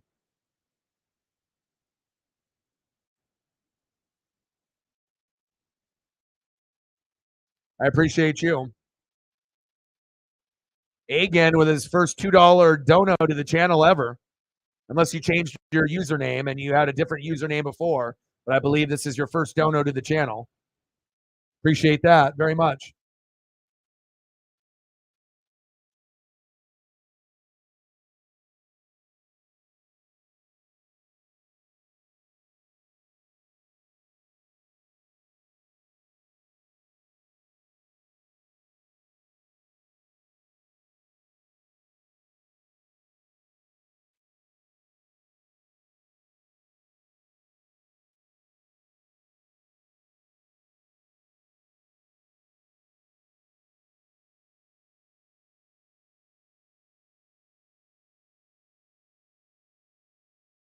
Ketel Marte with a base hit.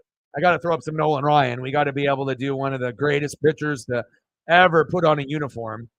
I mean, the only guy, 5,000 Ks, literally played in 4 decades. You have to understand this guy pitched from 1968 to 1993. He played in the 60s, right? Started off with the Mets, then went to the California Angels, then went to the Houston Astros, then the Texas Rangers. Unbelievable. And he never blew out his arm. I'm convinced that he is an alien. There is no way that you pitch that long of a career, 68 to 93, and you don't even have Tommy John or blow out your arm at one time in that whole career. He's got to be not from this world. That's just impossible. And on top of that, you have to understand this guy was pitching complete games. Complete games. He was pitching 9 innings, 10 innings, 11 innings by himself. No mid reliever, no closer. Nolan Ryan was a starter. Nolan Ryan was the mid reliever. Nolan Ryan was a closer. He literally pitched the full complete game. And on top of that, didn't blow out his arm once. He definitely is an alien. 100%. Absolute stud. Just ask Robin Ventura. Got him. End of the 3rd inning, 10-0 Rangers.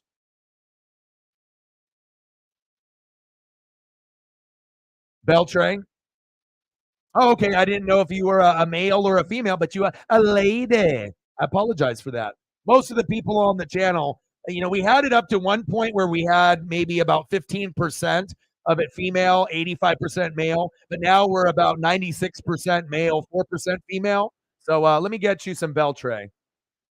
I got you. Miss again. Appreciate you.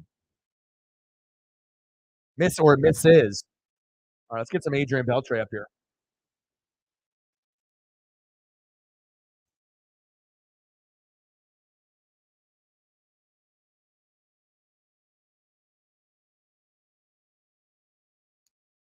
Yeah, we enjoyed Adrian Beltre and the Mariners as well.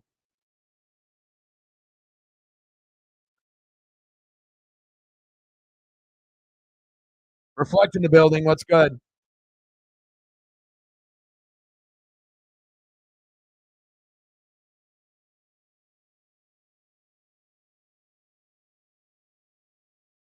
Ooh, the red jersey too. Let's go.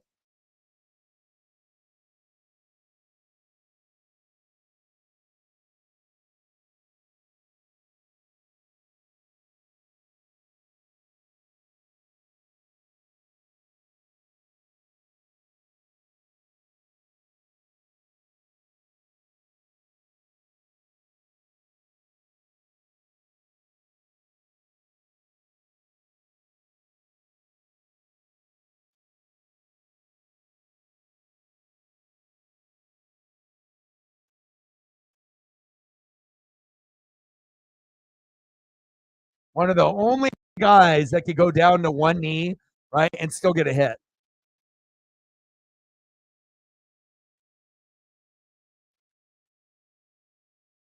Stud. Third base stud.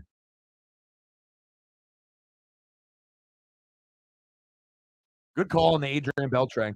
So, I mean, if you're new to the channel, like I said, usually I get to know a lot of the people that are a part of the channel. We have a little mini family here. So once I learn, who likes who, I usually have a pretty good photographic memory of who likes who. And then if you come back, obviously I'll know who your favorites are, favorite team, who you like, who you don't like, and everything in between. So.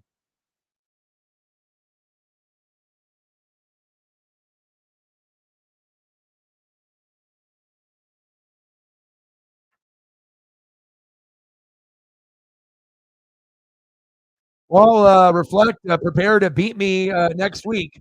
I don't have Patrick Mahomes, and I don't have anyone else. So the chances of me beating you next week are slim. I'm probably going to lose this week also. So to start off 6-1, and then I'm probably going to be 6-3, and then I'm going to have to keep grinding it out to try to get that third or fourth spot. You and Faux King are running away with it.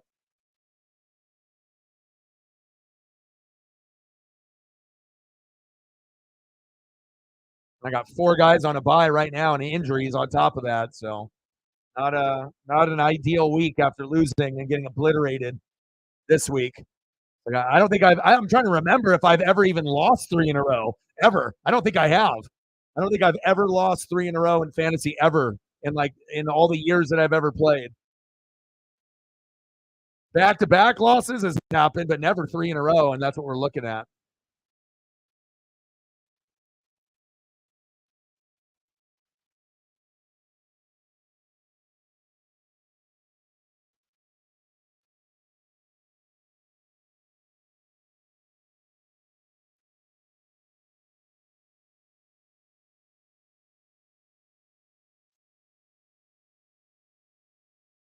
You have a cheat. So Jalen Hurts is out for you too.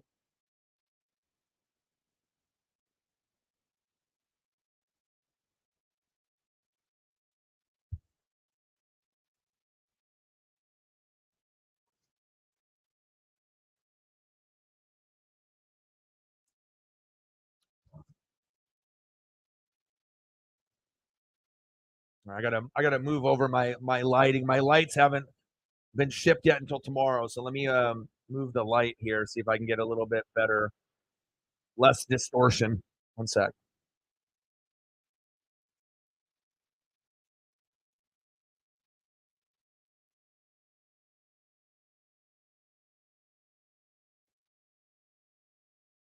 Let me see.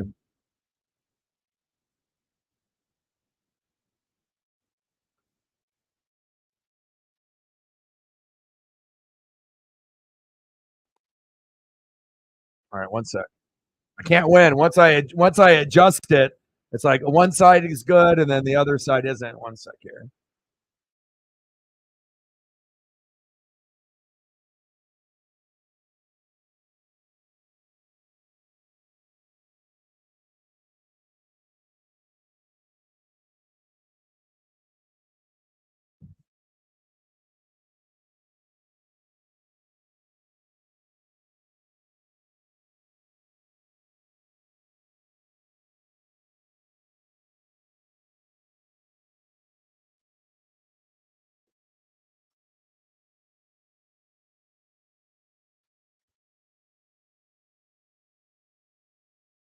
All right. I have a table. I have a table behind me with my HD 4K TV, and then I got a light with an umbrella and figures and all kinds of other stuff. But it's like I got that light. I got the light in my room. I got another light to the side of me. But even with that being said, as you can see, like a little bit like on my shoulder, it's still going to be distorted. I need to have those LED lights, specifically for streaming to be able to fix that problem. So it's gonna be a little distorted there, but it shouldn't be too bad. And then again, they said they're gonna deliver the lights through Amazon before 10 p.m., which I've never seen anyone on Amazon deliver past 7 p.m. before, but hopefully that will show up. And then I'll either use one and then wait for that to crap out and use the other, or I may have to use both to get the proper lighting. Lighting is everything. Like if I wasn't using a green screen, then it doesn't matter. But I'm a perfectionist, so I always have to try to make it the best that I can. So Elliot in the building, my boy, Double E. Pep in the building. What's good?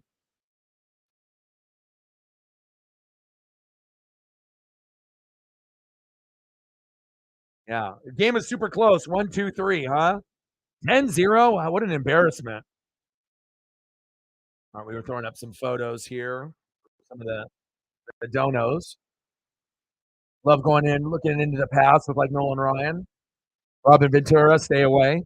Unless you want to get noogied and punched in the head.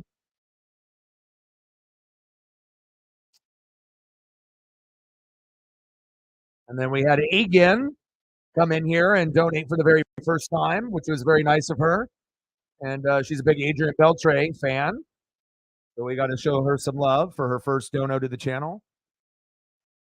I always liked Beltre, no matter where he was. Very underrated.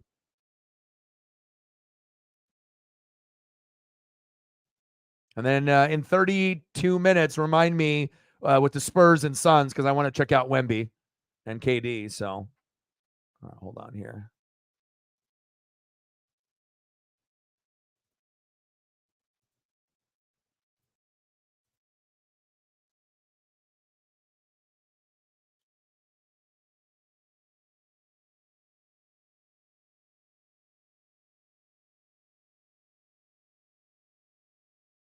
You had some pepperoni pizza? Nice. Nice. I'm excited. Send me pictures once you get it. I know you will. You'll post it, but you can send me photos once you get them and whatnot. So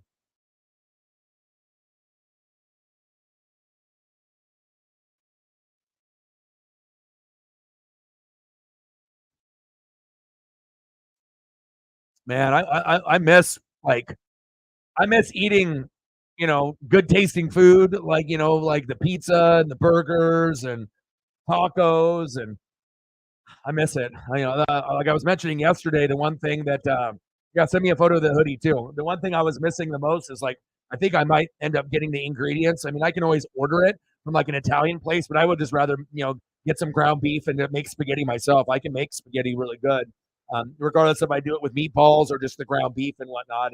And if I do that, I mean, I'll have food for a couple days if I choose to eat that. So, but I've been doing a lot of like the steamed vegetables or going that route, or rice or noodles, and then just trying to eat a little bit healthier and whatnot. David in the building. Raiders in the building. What's good?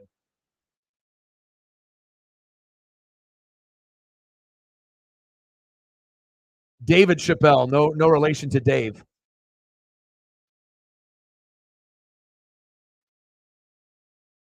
Bottom of the fourth. 10-0 Rangers. Embarrassing. All right, I got to get a better one here. Let's go to this one.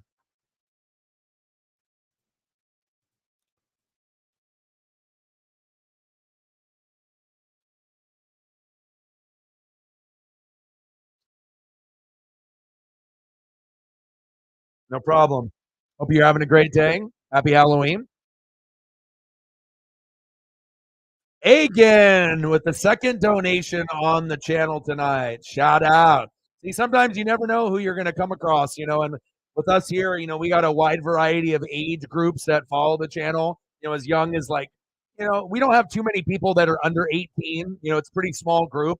Sometimes you'll have, a couple people like Alex and whatnot, maybe like 10 to 13 years old, that might hop in once in a while, but a majority of the fan base is 18 to 90. So as old as 90 and as around 17 or 18 is kind of the majority. So, and you'll never know. You might end up having another person like LG, who obviously was a Ranger fan and a Stars fan as well. Thank you so much. Let me know what you want to do for photo, and it could be anything. It could be food, it could be a wrestler, it could be a baseball player, it could be a car, it could be a rapper, a singer, a country star, whatever you like. Bang, bang, bang, boom, boom, boom. Bang, bang. $10 holla. Miss Ginn with another $10 dono. Appreciate you. Thank you so much. And like I said, I try to make sure that we have a safe place there's a lot of channels out there that don't really facilitate and monitor like the mental health of the people that are a part of the channel. So they'll just let trolls and a bunch of assholes come in and just kind of destroy the vibe of the room. And like I said, I want to be able to grow to the fullest of my capability, but I would rather be where I'm at now rather than being at like 22 or 25,000 subs and have it just chaos and a bunch of rude people in the chat all day every day. So we appreciate you very, very much. David says he's going to subscribe. I appreciate that. He said everyone hit the thumb. I appreciate you. See, you never know. When you come in, you might have more things in common than others. David 64. There we go. Yeah, and it's cool too because, like I said, I look young, right? I'm 41. So I've been watching sports since the early 80s, mid 80s. So I was born in 82.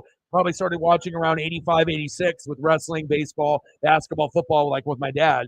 So a lot of people think I'm in my late 20s or my 30s, which is a kind compliment and whatnot. I got good genes and whatnot, but I like being able to learn things, from other people. And I cover every single sport, MLB, NBA, NHL, NFL, college football, college hoops, AEW, WWE, NJPW, Impact, whatever, UFC, boxing. We do it all here. It's a lot of reading and a lot of film study that's involved, but I feel it's always nice to be able to learn, from others. And there might be someone, NASCAR also, that someone might be a little older that might have a few stories to tell that might be able to teach you a thing or two.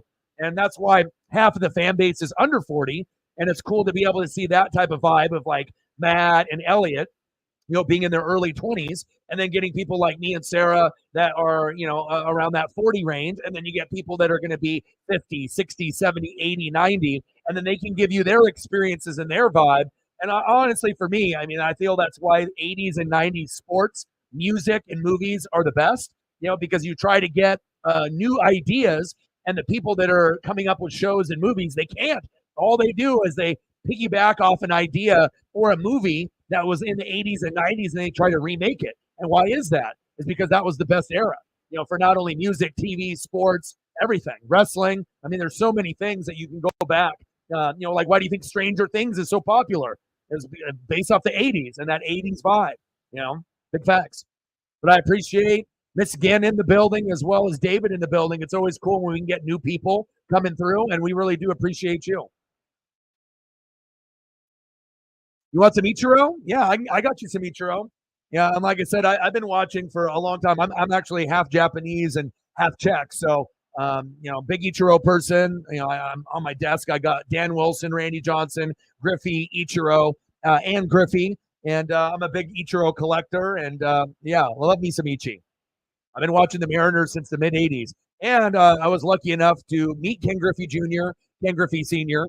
And that was a big part of why I have this channel, and I've told this story like a billion times. But if you're new, it's the first time you're hearing about it, unless you came in and just didn't comment. But it changed my life forever. I met Ken Griffey Jr. and Ken Griffey Sr. when I was 7, when I was in first grade. And, when you end up having a moment like that, it changes your life forever. I was already into football cards and basketball, but my dad has been a Dodger fan, since the 50s. And then this was when I was 7 years old. Look at that hair flowing. And then I ended up meeting Sandy Koufax, my dad's hero, when I was 10. And when you end up meeting the best left-handed pitcher ever, even better than Randy Johnson, who's like my second favorite player, Steve Carlton on the Phillies, Randy Johnson, Sandy Koufax, and then you end up meeting Griffey, it changes your life. And then, still got the autograph on the Don Russ rated rookie. And, me and my dad, luckily he's still kicking. And he's getting a little bit older, diabetes, knee surgeries and whatnot. He's having knee surgery coming up here in a couple days. Prayers up for my dad. And we still try to go to games. And I've been incredibly blessed, for him being able to introduce the game of baseball to me in that type of fashion. And I've been also incredibly lucky to be able to get memorabilia. I was able to get a Julio rookie foul ball, Aaron Judge ball when he went for his 62 home runs. And then I got my first ball with Kike Hernandez on the Dodgers about a year before COVID. So back, tagged up. And we finally have a run by the Diamondbacks. There we go. I feel like you're in your 20s, right? And I feel that like people that are younger, if you like trap music and mumble rap and, like you can like Drake and, and Taylor Swift and all this other stuff that's out there. But if you actually like go back and you listen to stuff from like the 60s, the 70s, the 80s, the 90s, it's a vibe. Like I said, like sometimes even listening to old school radio or old school, music or watching old school movies or listening to old school songs, TV shows. It's not what it is now. And like I said, that time period was very, very special. Big facts. Asapadilla in the building, brother. How are you, dude? Nice. See, we got something in common. Dodger fan since the '60s. Nice. Yeah, my dad's in his 70s, so he started watching in the 50s and whatnot. So Koufax, Drysdale, those are like big people for me, and obviously meeting Koufax was a dream come true. I mean, my dad usually didn't really smile too much in photos, and that might have been like one of the only photos out of all the photos that he ever smiled in, because obviously he got a chance to meet his hero. We got his autograph, shook his hand, got the picture, and I already knew meeting Ken Griffey Jr. was going to be one of the biggest moments of my life.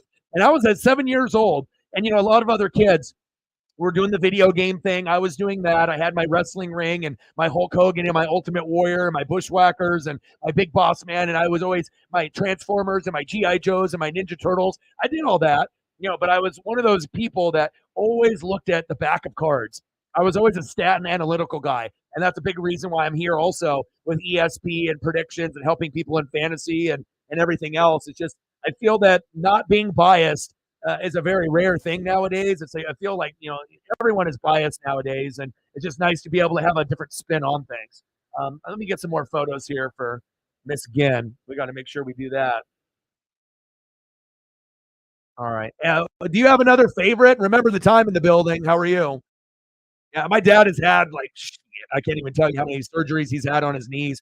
I think he's had like between his knees and his legs, I think he's like 7 or 8 in the last like 20 years. So almost like an athlete, type of thing, so, but thank you. I appreciate that. All right. Let's see what we can get here. Do you have another, are you still in the room? Do you have another particular player or something else that you want me to pull up for you? And I will. And then we can throw up a photo up here for David as well with some Ichiro. I can get you some Raiders as well. You want some John Madden, some Tim Brown, if you want, something old school, I can get you there. Marcus Allen,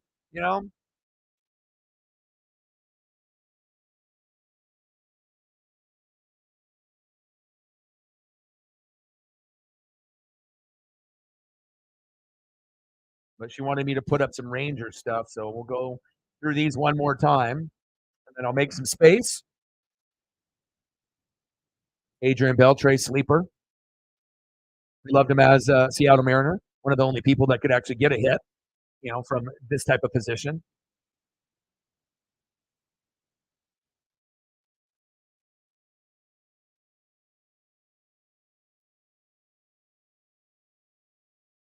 That way we don't get blocked the photo here.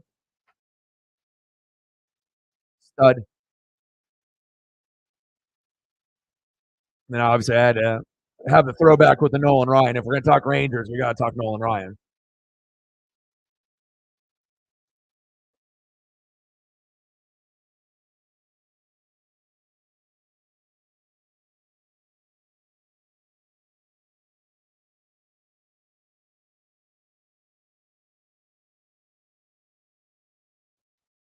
Or we got to flip it up. Oh, baby. Mariners, baby.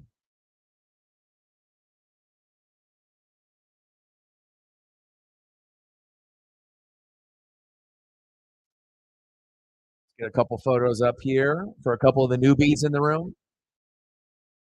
We appreciate you. I got to hit you with like an early Ichiro too, like in his rookie year. Never going to see a Ichiro, never again. Not going to happen.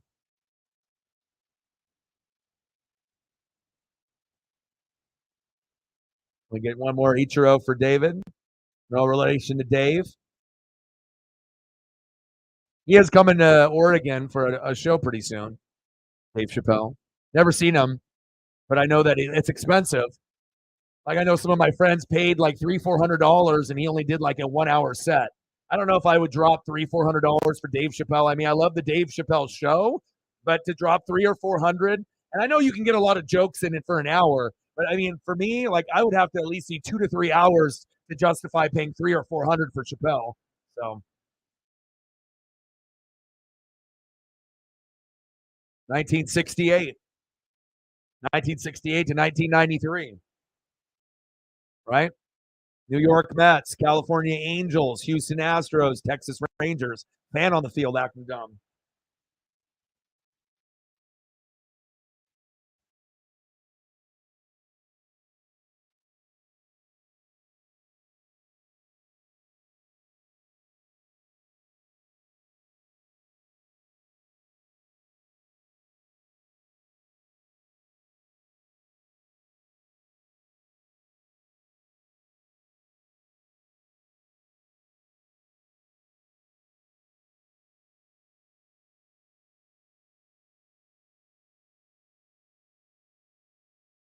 Look at that. Look at that beauty.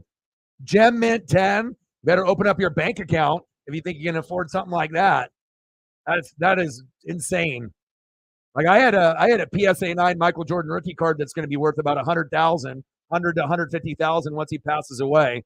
1968 tops. Jerry Koosman, Nolan Ryan rookie card, and Gem Mint 10. Get out of here. That's some serious money right here. Look how young Nolan Ryan is too. The only pitcher to play in 4 decades, 68 to 93. Your boy knows.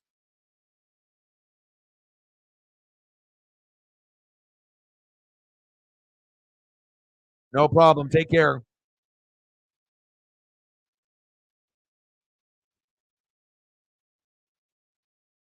I mean, I have access to everything. You know, if it's on the internets, I can do whatever. I mean, like I said, obviously it has to be PG. We can't be getting all crazy, with material that might not be appropriate or not appropriate. But I mean, if it could be whatever, whatever you're looking at, as long as it's going to be something that's not going to get me in trouble on the stream. But basketball, baseball, football, food, cars, wrestlers, whatever you want. So I got you.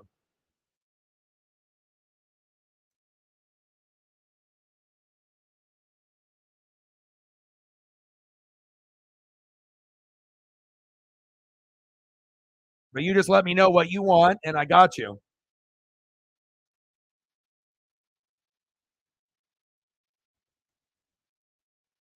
Yeah, but I actually sacrificed my Jordan rookie for the channel, to be able to get the equipment for the microphones and the computer, the iMac, and and back when I had to sacrifice that, it was like 6 grand, and then obviously the Jordan documentary came out, and then it went up to about 20 to 30,000. But I don't regret it.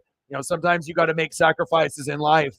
It's like have 20,000 subs and have a dream, and continue to keep going forward, or have a $20 to $30,000 card, and it could possibly get stolen or damaged, and But I'll tell you what, like when you have your hands on something like that, it was magical. Like most people have never seen a Jordan rookie, let alone a Jordan rookie graded PSA 9 or PSA 10, and it was crazy, dude. It's hard to put into words. Hard to put into words what that was about. But again, I don't regret it one bit. And I had it for a long time. I had it from 2003 when I won it for $1,000 on eBay when it was worth like 2,500 because the economy was down, and then I ended up selling it for like 6-7 grand when I needed to be able to take the channel to the next level. So there's a little bow for you.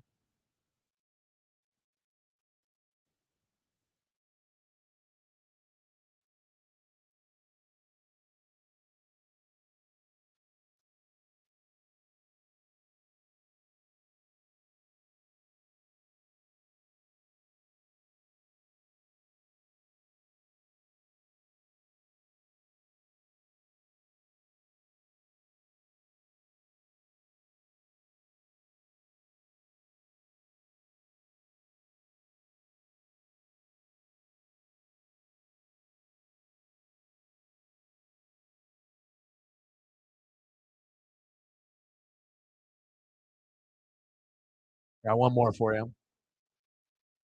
Now, obviously, the game is a blowout, so more of a mental health stream at this point. Halloween, just chilling, you know.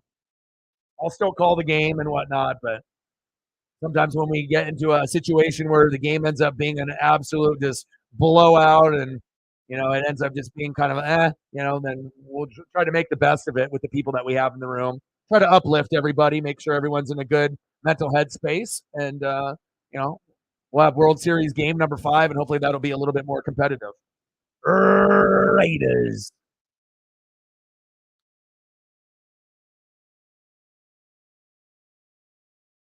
Let me know what you want to do for a photo, and I got you.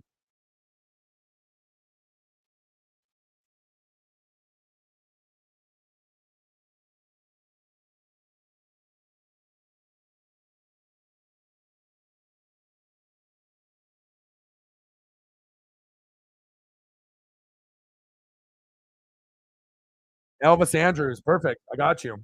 I mean, I can do whatever too. I'm good with the internet, so I can do like, high school, college, whatever it may be, different teams. I mean, you just have to know where to go and what to do. So, good choice with the Elvis Andrews.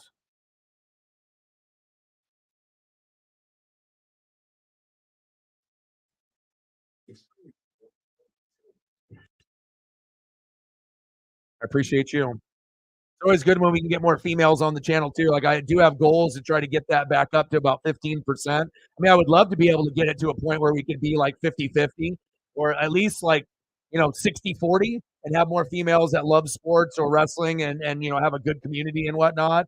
Um, but again, at this point right now, we're about 5, but we did have it at about 15% a few months back last year. So 10-1 Rangers in the bottom of the 5th. If you tuned into the matchup, you didn't really miss anything. Besides the fact that you're not going to have Adolis Garcia or Max Scherzer for the rest of the World Series due to injuries. But the Rangers said, hey, we got Marcus Semien, Cory Seager, no problem. And now they're up 10-1.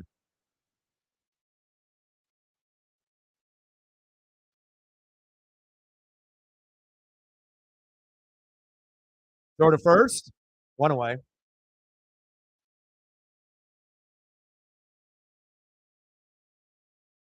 But I hope everyone's having a fantastic Halloween. I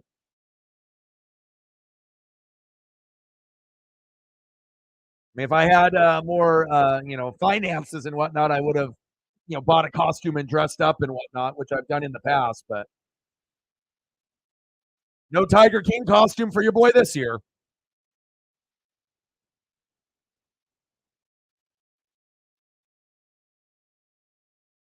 No Joe Exotic for your boy.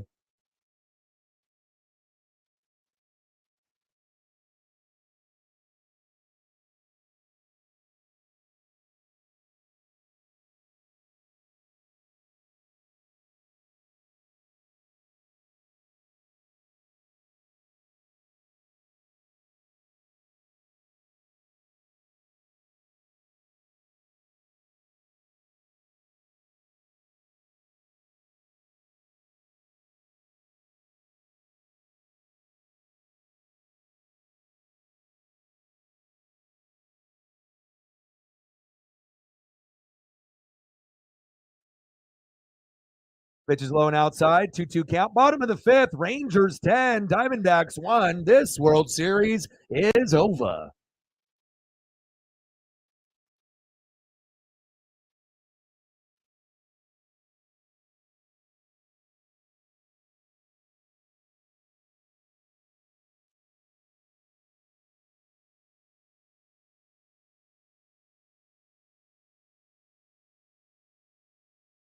Ball forward to Perdomo. He goes to first.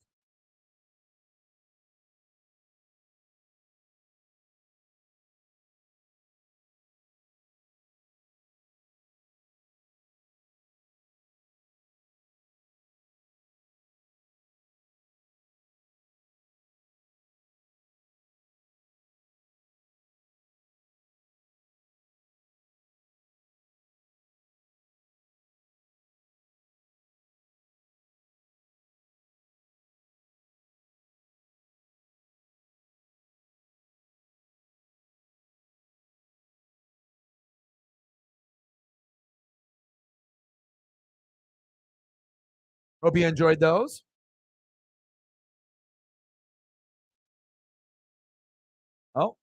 Try to go for a double play. Tag out at first. 2 away.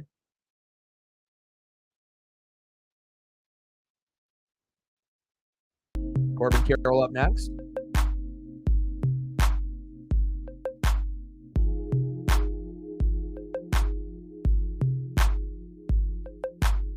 All right, come on, Corbin.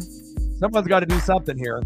I mean, well, if you can get to at least like 4 before the game is over, that's a valiant effort. I mean, it's definitely an ass whooping through and through, but maybe at least get to 4. But at this point, it's like, are they even going to hold Texas to 10, or are they going to get to like 12 or 13 or more? Tough to say.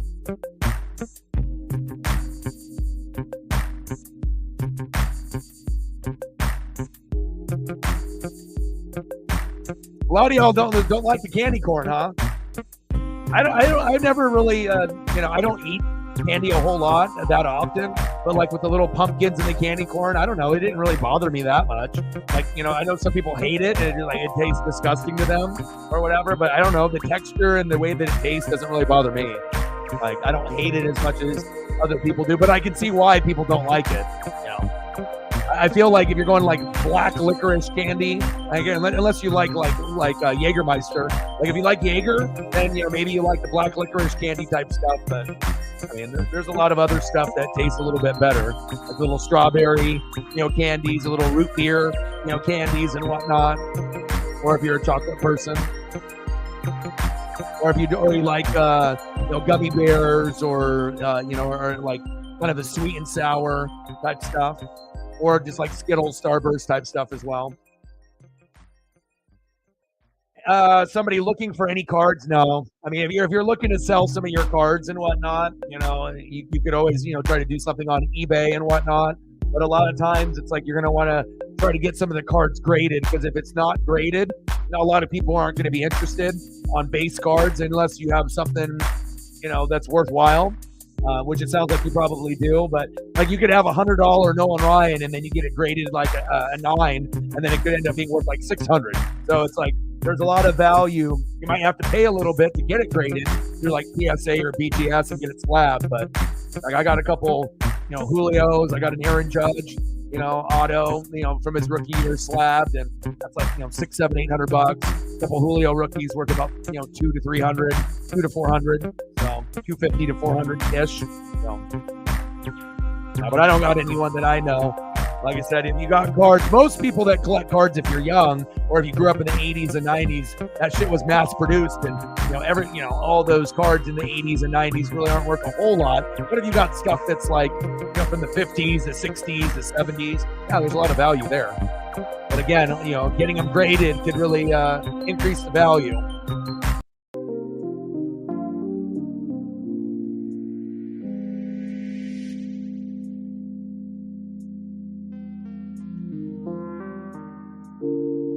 And if there's any other photos or anything else that you guys want to see, as long as we're grinding, just let me know.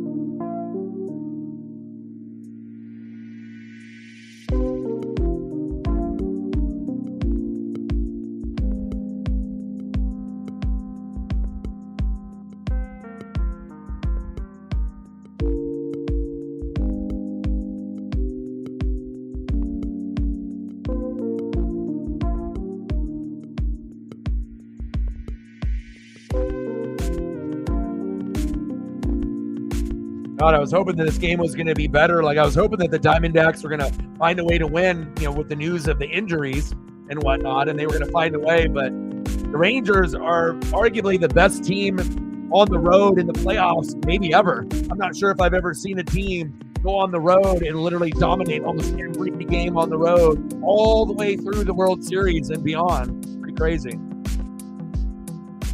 No, brother. Rooftop's in here trying to poach 4 subs from your boy. He says, I'm coming in here because I'm 4 away, and I'm going to go to Orion's channel to see if I can get some of his fans to get me over the top.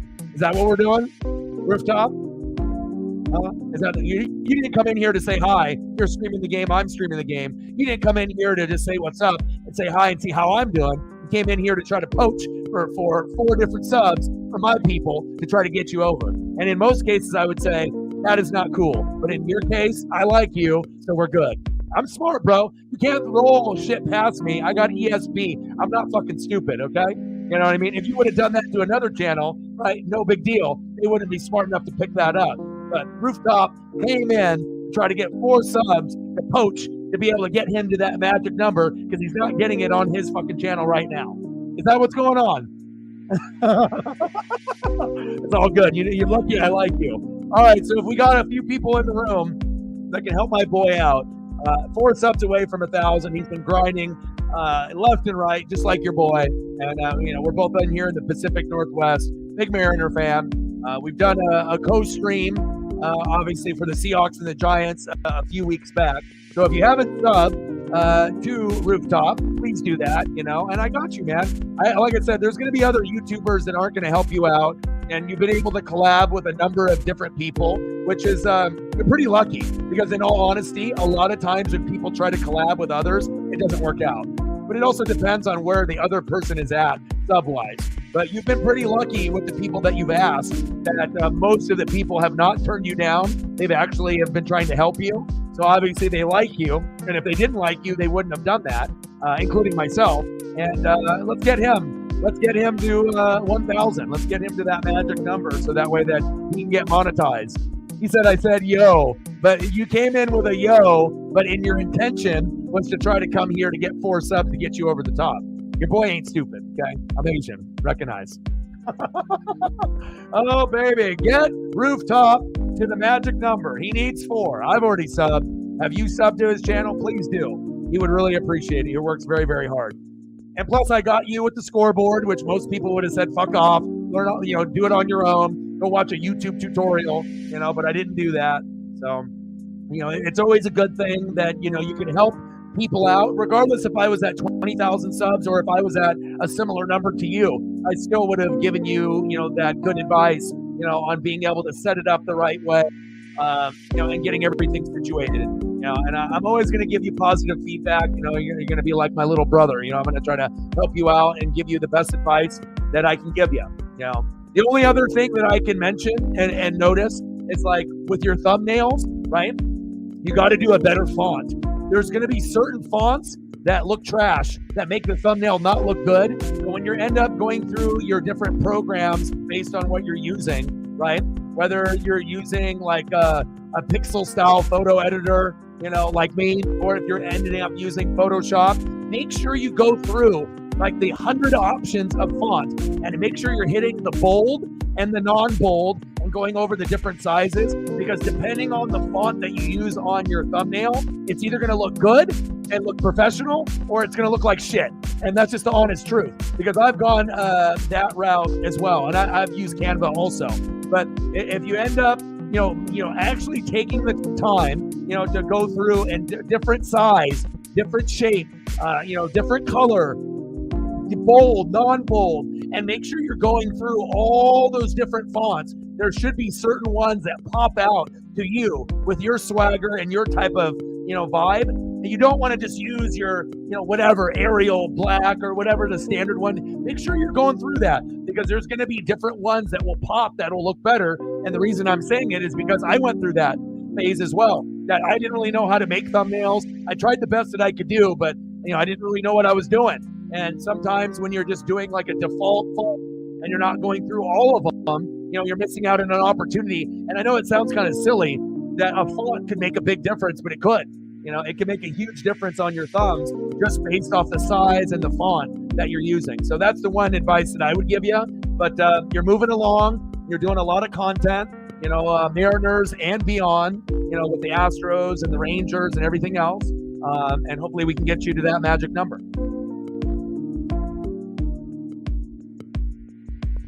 I mean, I wish this game was a little bit closer and whatnot, 10-1. But, I mean, obviously we know that the Astros went down and the Rangers are winning the World Series probably tomorrow. I'm not sure if the Diamondbacks have anything left. Plus, you're stupid, too, as the head coach, manager. If you go to this route and you got Joe Mantiply, why pull him so early? Like, you really thought that you were going to end up, having other guys coming in, not fully warmed up, and then it was going to work out better, And even with no Adolis Garcia and no Max Scherzer, it obviously doesn't matter. So Corey Seager trying to hit another home run.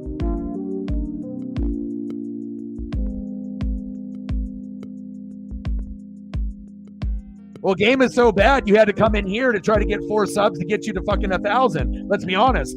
All right, if the game was good, you wouldn't have come over here, or we could have, did the game together. But obviously you were doing the game, I was doing the game. We're doing our own thing, right? But the game is so bad, you're like, oh, there's nobody else in my room that's gonna sub. They've either subbed or they're not. It's like, let me go over to O-Dog. Let me see if I can poach 4 and see if I can get to my number. I know how your brain works. I got ESP, bro. But hopefully you can get a few. But even if you don't get anybody from my stream, or if you get like 1, eventually with the content that you're putting out, you're going to get it today or tomorrow. It's just a matter of time. As long as you keep putting out, little like shorts, little TikTok videos, little shorts. Like everyone's going to have their vibe. For me, I'm going to do reaction videos. That's what I'm great at. I'm going to do the live streams. I'm not going to really fuck around with the shorts and the TikTok and whatnot. I'll leave that to you, and whatnot. And keep grinding, man. You're going to get there soon. And then once you get to the 1,000, then you just have to get the watch time. And they made the requirements to get monetized a hell of a lot easier. Than what it was. Back when I was doing it before, it was much harder. You would have to work a lot harder to be able to get to that number, but they've made the requirements much easier moving forward. So, but I'm proud of you, man. Like I said, you're going from like 600, 700, 800, 900, and you just got to be able to keep consistent. And then if you feel that you're a baseball guy and you don't really know as much on the basketball or the football side, as you should, like, maybe Seahawks, but you don't really know the league as much as you should, then that means you just got to read and do more film study, and you got to put in that work, because if you're going to end up having a reputation of doing other sports and baseball, you don't want to come across as a dumbass not knowing what you're talking about. So, the more that you do, the more results that you're going to get. So, big facts. He said, I got to poach 4 subs for my boy. He said, I can't do it with anybody else, but maybe I can get him.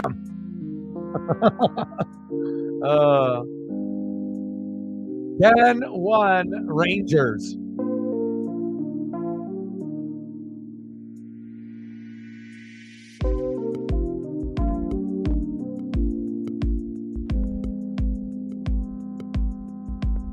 When people say I got the ESP, it's fucking true. My mom's got it also. All that S. Let me know any other photos or anything else that you guys need or want. Let me know, and I got you. As we're just kind of going through, is this kind of being more of like a mental health stream now, since the game is so fucking bad.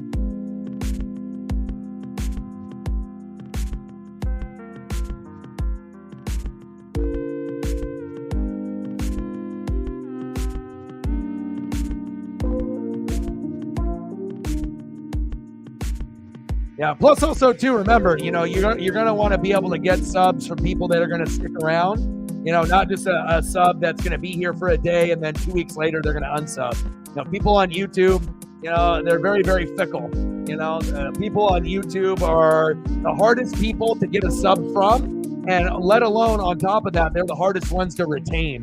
Anybody can get subs or followers, on fucking Facebook or Twitter/X or Instagram or TikTok or Twitch. But to be able to retain them and get them on YouTube is the hardest thing to do on planet Earth. On top of having like 120 million fucking YouTube channels that are out there. So he's got the ESP. What kind of ESP does he have? Like for sports or just in general?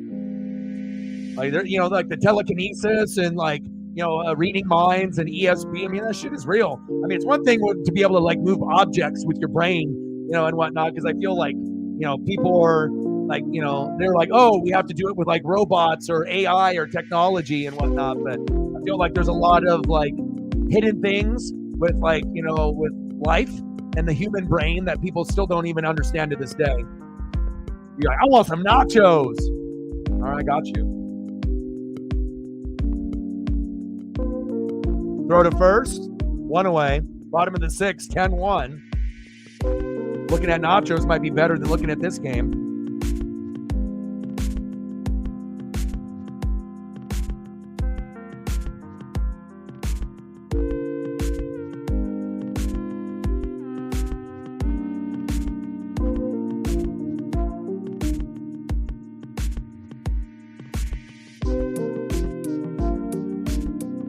just ruined Rooftop's parade. He's like, I thought I could just sneak in here and get 4 subs from Orion and everything would be cool and he wouldn't call me out.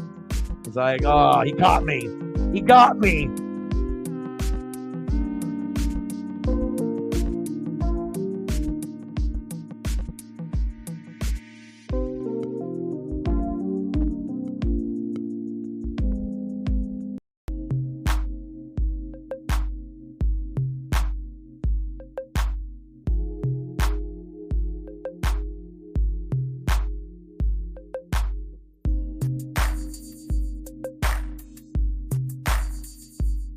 Yeah, well, it's not sad, but I mean, like I said, Adolis Garcia went out, Scherzer went out. This was their one opportunity in this game to win this, and then they would have a shot, a small shot, to be able to, you know, maybe win in 6 or 7 games if they could get the bats going and the pitching, you know. But you know, the better team always will end up finding a way to win. And obviously, we already knew the better team going into the World Series was the Rangers, and the underdog was who? The Arizona Diamondbacks. So.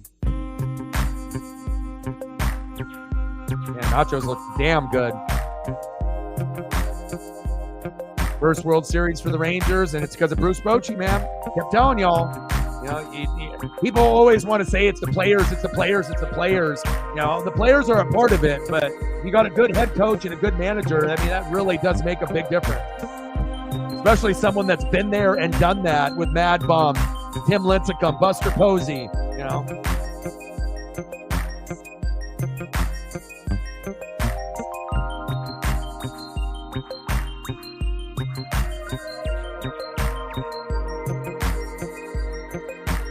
Yeah, I think they are the first team ever to be this good on the road. We've never seen anything like this before in sports for baseball.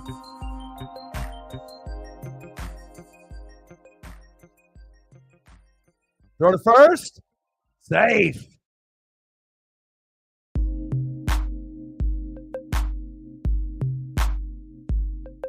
Damn, now I want nachos. What did you do? Now you got me all hungry. What did you do, Sarah? Now you got me all wanting to go to nacho heaven. Nacho cheese.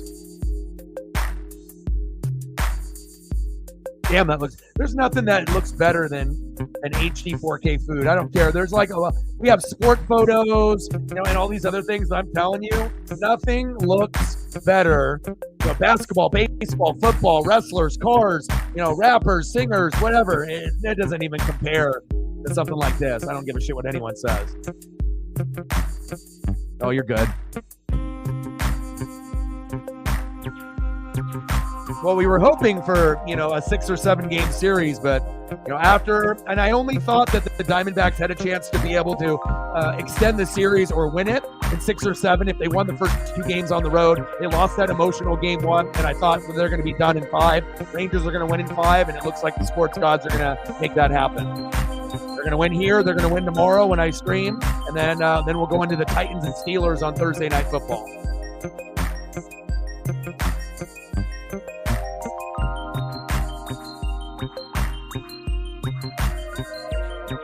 Throw to first. Got him.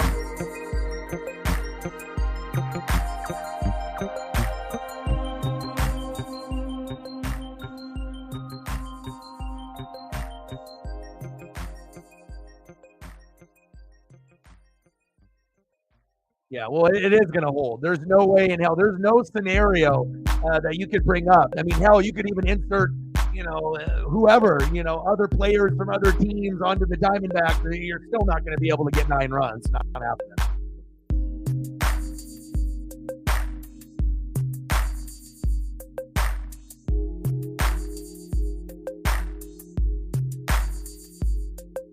We discouraged Rooftop. Now Rooftop has to go to another channel and poach a couple more subs. It did not work. Mission failed for Rooftop. Okay, brother, you're going to get there on your own, bro. You know, if you're not going to get it here, you're going to get it, you know, somewhere else. Plus, if you end up getting a sub from someone that loves my channel and they don't really care for yours, then it's just going to be a fake sub that will be on there for a little bit and then an unsub at some point possibly. So, you know, you want to make sure you get people that actually enjoy you and what you got, content, and then they're going to stick around. You know, it's like when you have people raid a channel and you get a bunch of fakes. You know, we've had that happen here a few times from a couple channels. So.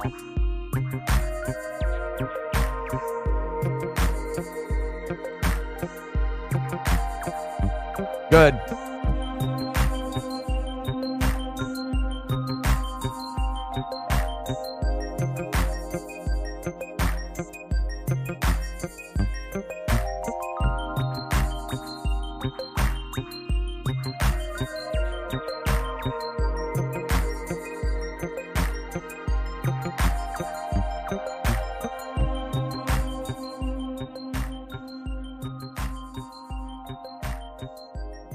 I sent him a message.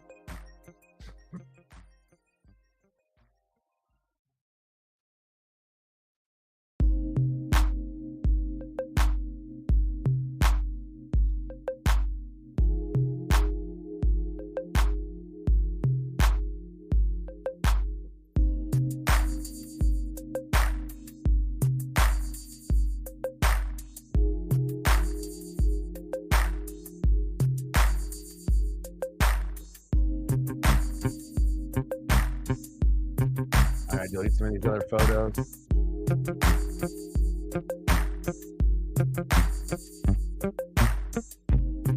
Plus, it's Halloween, you know, so on top of that, some people are out and about. I mean, you don't got to be like a little kid or whatever, but, you know, some people got other shit going on, so.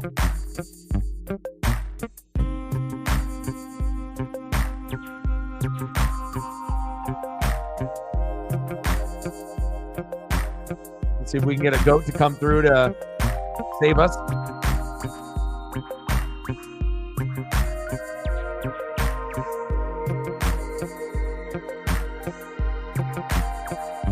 And I helped Rooftop get, you know, a scoreboard and all the process, you know, because he uses the same platform as me. So I helped him, and Jay tried to improve their streams as well. You know, usually you don't see a lot of people helping other people. It's like all competition, you know, regardless of the sub count. People are haters towards each other on YouTube and Twitch. It's kind of ridiculous, you know, but it's like, if I know that I can do something, you know, to help someone else out, you know, it's like his fan base and my fan base are going to be different, but also we might have some of the same similar people, you know, if they're like Mariner people, you know, in the future and whatnot. So we'll collab again, and hopefully that he'll, you know, he's not going to quit. He's going to keep grinding, and then eventually, you know, if he gets big enough, maybe he'll be able to go full time like me, and you know, he'll be able to quit his other jobs, and he'll be able to focus just purely on YouTube, maybe possibly one day, if that's something that he wants to do. So takes a long time.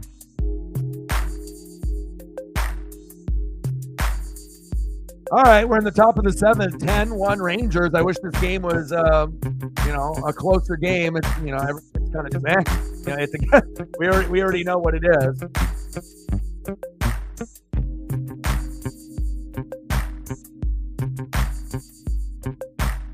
College football playoff, top 25, Ohio State, Georgia, Michigan, Florida State, Washington, and Oregon right behind them. Let's go.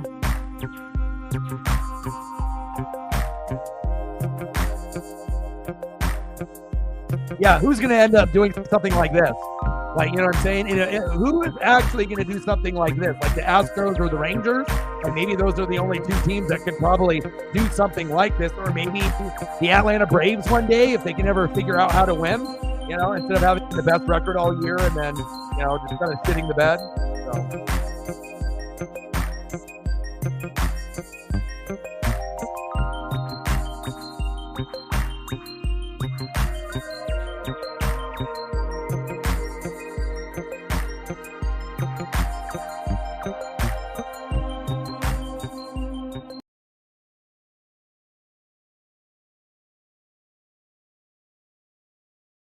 All right, I got to go. Let me flip over to Wemby. That way I can at least have something else I can focus on besides this game that's pretty much over. Hopefully we get a little Wemby and KD.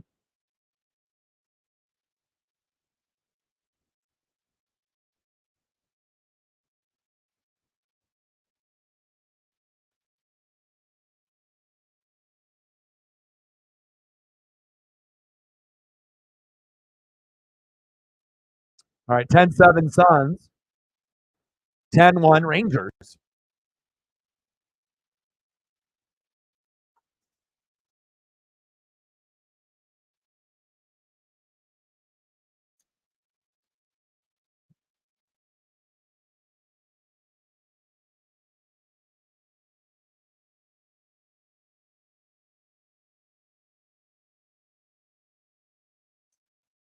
No, you're good, bro. It's just that, it's like if we're doing a baseball stream, I guess it just depends on what we're talking about. Like if we're doing a baseball stream and then you're doing football talk, some people are not going to pay attention to that. You know what I mean? It's like you're at a party, you got to read the room, you know? Like if we're doing a football stream, then all the football stuff will be looked at.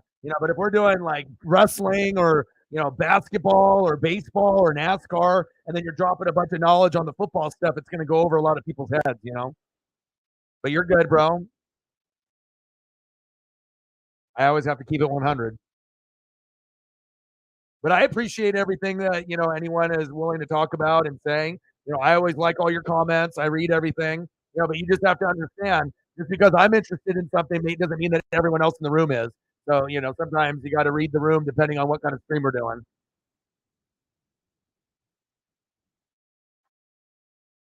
All right, hold on here. Let me get a little audio to this basketball game real quick.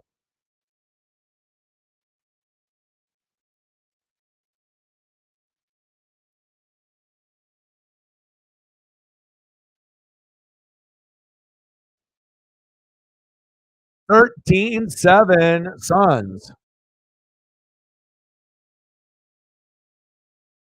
Yeah. Well, especially for you, LG, because you're a Stars guy too, and a Rangers guy and whatnot. So fell a little short, with the Stars, but now you can have something to cheer for with the Rangers. Usually for me and out here in the Pacific Northwest, we usually don't have a whole lot to cheer about. Like I got Ducks, Blazers, Mariners. A lot of times there's not a whole lot. It's like maybe one team ends up being okay, and then the others are not very good, and then obviously being a Buck fan, like it was. I started watching and when they had Sapp and Brooks and Lynch, and from '95 to '02, it was amazing. And then we ended up winning the Super Bowl against the Raiders in 2002, and then made the playoffs in '05 with Chris Sims and '07 with Jeff Garcia. But then from 2008 to 2019, well, we were garbage for like 10, 11, 12 years. That was terrible. And then we finally got Brady and Gronk and Bruce Arians and a crazy ass, fly like a butterfly, sting like AB. And then we ended up winning a Super Bowl. So not all the teams that I root for are going to be great all the time. So at least you got that.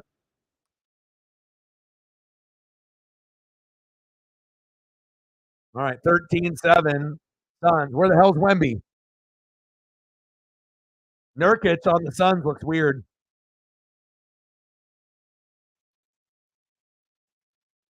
Maybe Phoenix has a team deep enough to make the Western Conference Finals this year if they can stay healthy. They got Nurk, right? They got KD. They got D Book. They got some guys. But the West is so competitive. I mean, who the hell knows what's going to happen? But I still would assume that we're going to end up having Milwaukee Bucks versus the Denver Nuggets. All right, let me go off the audio off this. All right, let's go back to the baseball game to get the audio. The boy's getting hungry. Your boy is hungry.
There you go.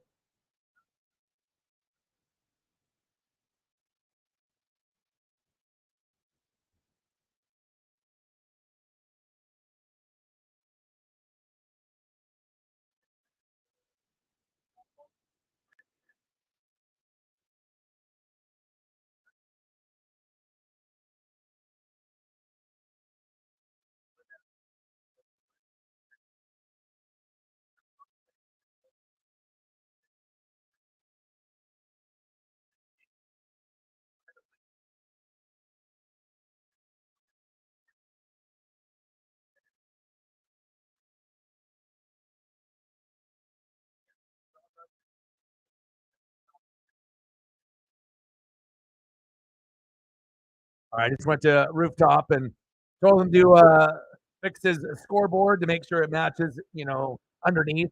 Attention to detail.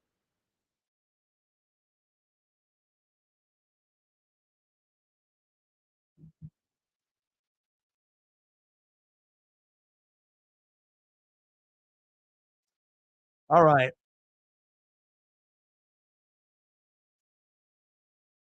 10-1 Rangers. This one has been over since what, the second inning, third inning?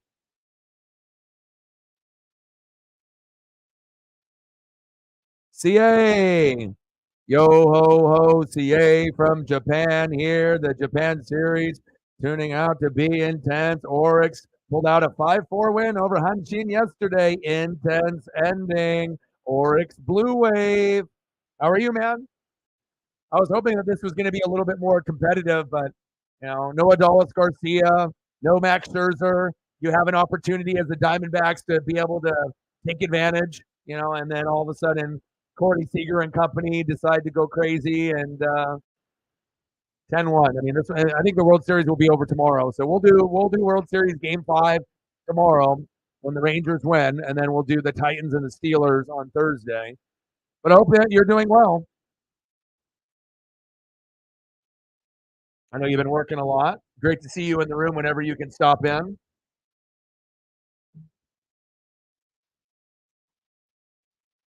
I was going to say happy Halloween, but I imagine in Japan it's already the next day.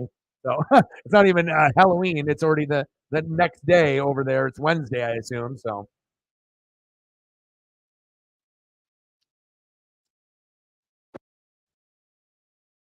oh, okay. Thank you for letting me know.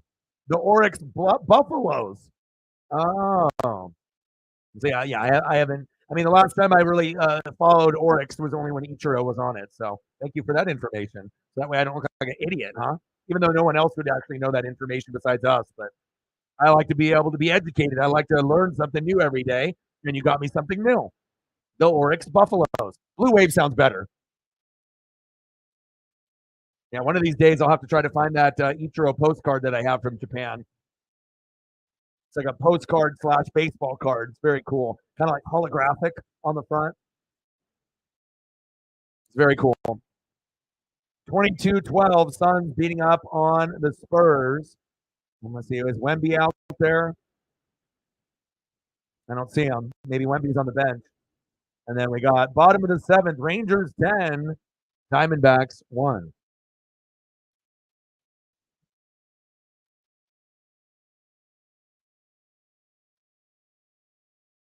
Oh, what a catch. How the hell did he catch that? Jankowski, my goodness. Anything that you want to see photo wise, CA? You got something that you want to see? I mean, like I said, the game is pretty much over, so it's not like a necessity that I need to call it pitch by pitch, play by play when the game has been over since the second inning. So more of like a mental health stream at this point. So where I can just like throw up photos and we can just vibe and whatnot. So here, let me get the audio of the basketball game, even though it's commercial also. But if you got anything that you'd like to see photo wise, just holler and I can do that. Is it?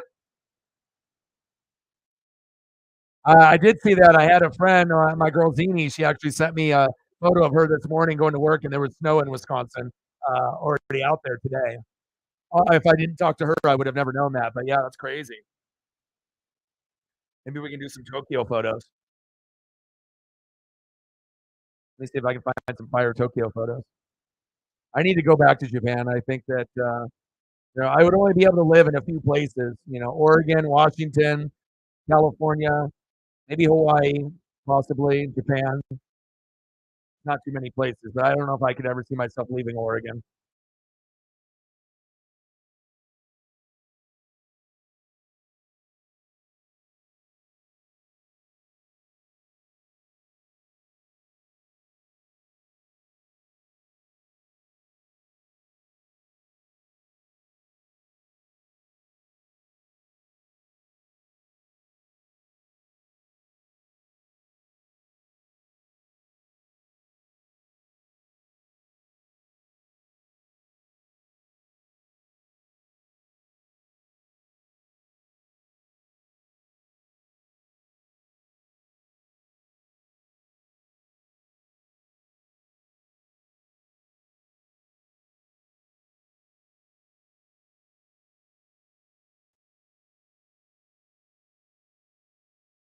And you got some snow showers.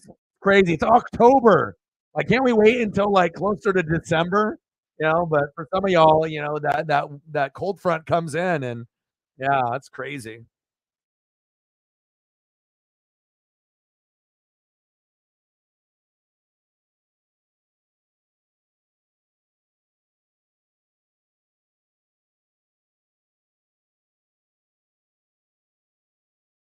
Well, I'm glad you came in and whatnot because, like I said, it gives me some inspiration on things to be able to keep things moving. When a sporting event ends up being like over, we usually we'll just go into like mental health stuff or baseball, basketball, football, wrestling, cars, food, athletes, singers, whatever it may be. So, ooh, 23, that is cold.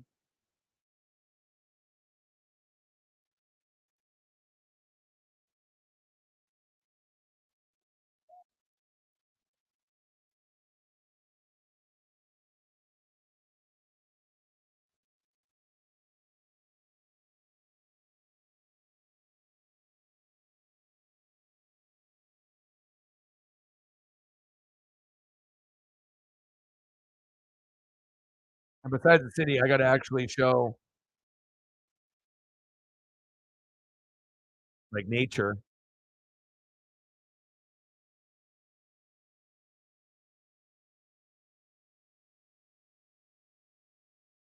Beautiful place, beautiful colors.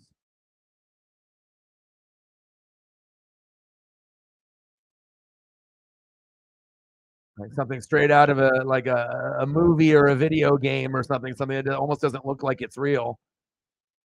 Something that you would see like in a dream or something. Beautiful. I need to go. And I've been twice, but I was like when I was 5. So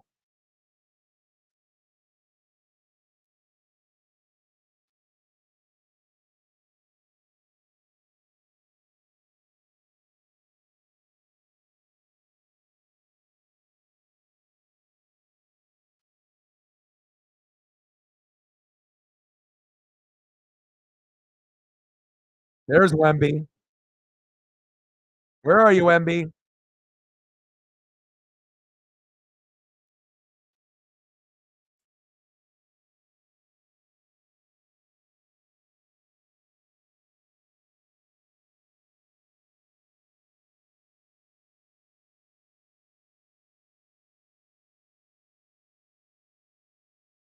Here's one of my favorites right here. Like obviously you can get the different types of scenery and whatnot, right? But like wow, like look at that. It's like magical, man.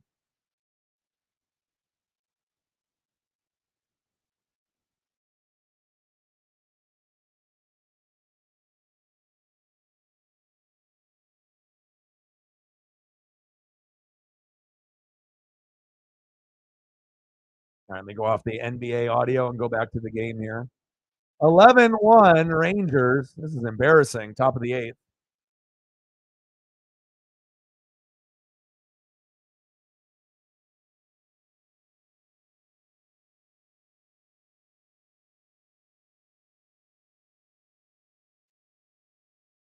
That's crazy. I'm jealous, man.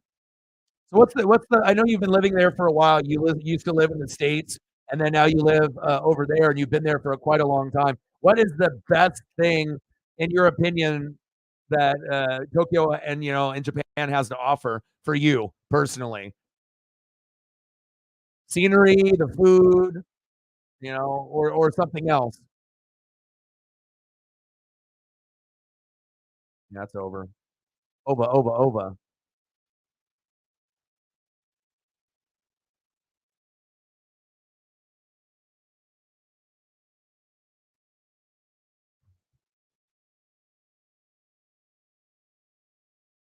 Top of the 8th, 11-1. That's just wow. You just don't want to be able to lose that way. But Brendan in the building. What's good? Man, I wish this game was a little bit closer and whatnot. I'm watching Wemby and the Spurs and the Suns also, but 2 away. I'm doing good. Happy Halloween, Brandon. And then we'll be back here tomorrow for game 5, and hopefully it won't be a blowout like this, but it could be. And then Titans and the Steelers. I'm actually looking forward to it. I highly doubt Will Levis is going to go for 4 touchdown passes again, but if he does, then we're going to know that that is like, the Titans found their guy. So, all right, take care. Thank you for stopping in. And then I was able to throw up some, Japan photos too, which is always nice. Something to kind of keep us going with, the game being over since the fucking second inning. I'm trying to remember the last time I watched a World Series game that was over that soon. I don't think I've ever seen a World Series game, like this deep into the World Series, like end this quickly. Look at that. October Legends. 77 games, 19 home runs, 48 ribbies. He's got one more home run than Mr. October, Reggie Jackson. Do we have a new Mr. October? Instead of Reggie Jackson, now it's Corey Seager. Unbelievable. Better numbers than Reggie Jackson, who is known as Mr. October. So now we have to give that moniker now to Corey Seager. Unbelievable. Good for him. Good for him. You don't have Corey Seager, you don't have a championship. No Adolis Garcia, no Max Scherzer, no problem. But Scherzer getting hurt didn't really surprise me. He always gets hurt. But Adolis Garcia was a little shocking. But they said, you know what, Marcus Semien, step up. Why don't you step up? He said, okay, I will. I'll hit a 3-run jack. How about that? He's like, okay.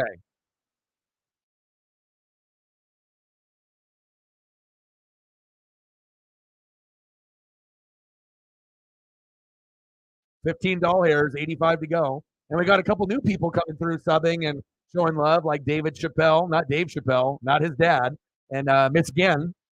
I don't know what her first name was. If it's Amber, it's A Ginn. So that would be my first guess that her name is Amber, but I might be wrong. A could come. A could be a lot of different things. So,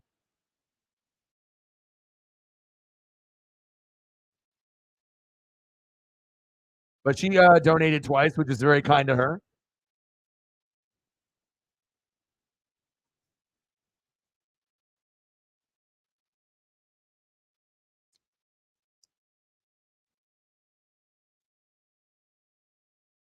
Yeah, I can look that up.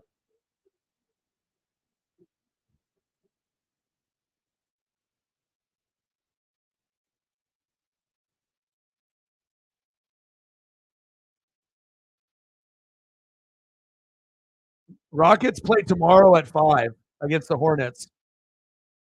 0-3. You got to get a dub. I thought the Blazers were going to start off like 0-10, but they actually got a dub. They're 1-3, and they play the Pistons tomorrow. So,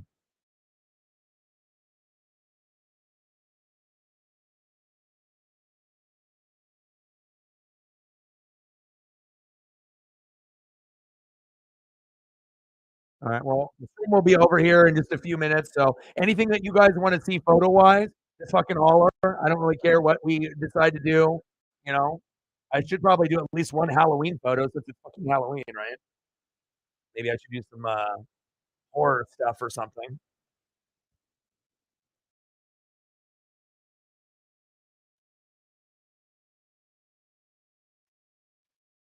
Got to make sure we at least have something Halloween themed before we end up ending the stream. And I'll take Paisley on another walk.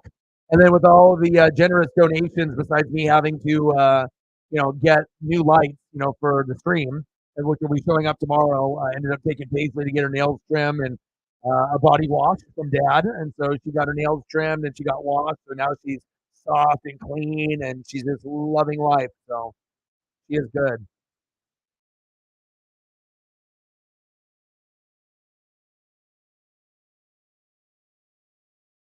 And Rooftop got to 1,000 subs, so good for him.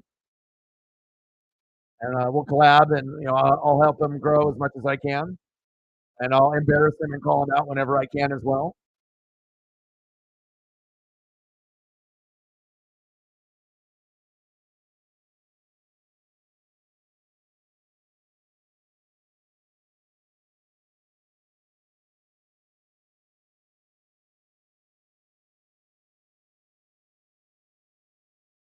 Happy Halloween.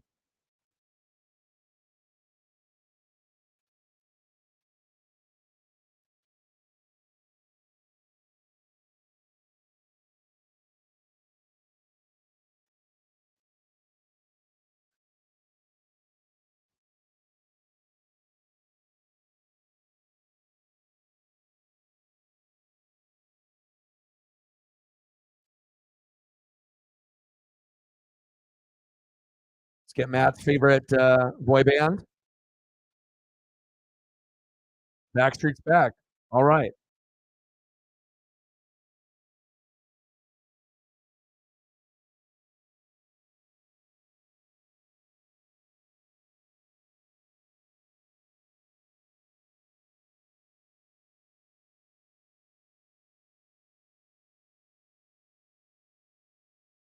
Cadell Marte in the box. Brock Burke.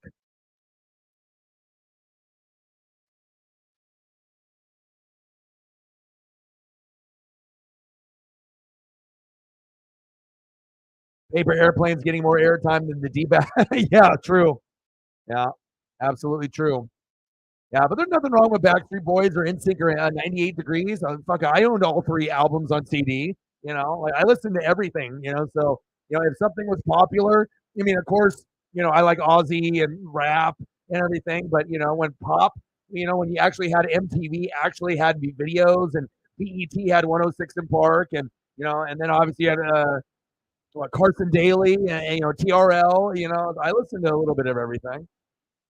It was a good moment for them. They capitalized on a good moment in time, because if they tried to come out now, they wouldn't be able to do anything. You know what I mean? But back then, that was like the perfect time for like Backstreet Boys, NSYNC, Timberlake, Britney. Like they hit it right at the right time for them to be like to make the most out of their names and their fame for sure.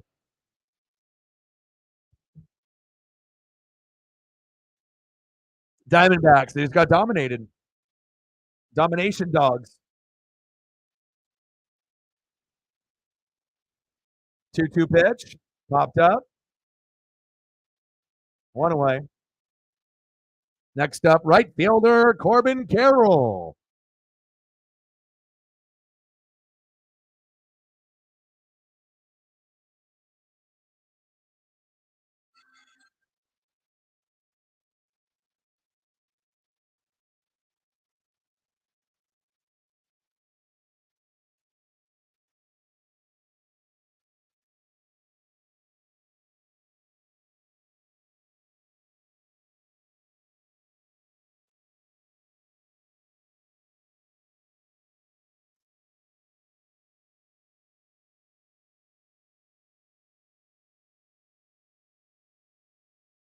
Yeah, he's a stud.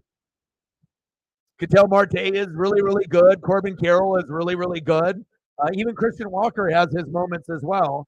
And then we've seen Pham and Longoria do some things from time to time. But this is not a going to be a World Series victory. But how many people actually thought the Diamondbacks were actually going to win the World Series? Let's be honest. But at least Corbin Carroll had his breakout party, right? So we actually know how good he really is. Same thing with Cadell Marte. But we got overshadowed by Cory Seager and Adolis Garcia. So now it's like we know we have a superstar here, but then we got another one that maybe a lot of people were taking for granted.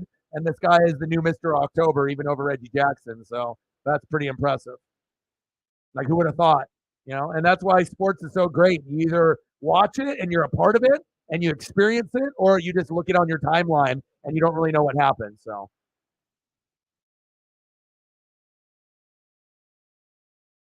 Moreno in the box.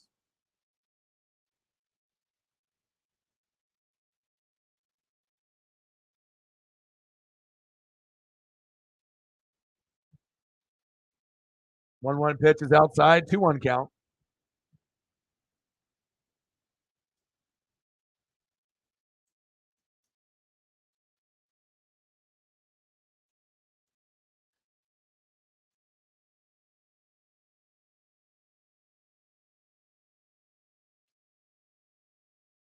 Oh, They should just give them a run for every hit they get. I mean, even if they did that, they still wouldn't come back.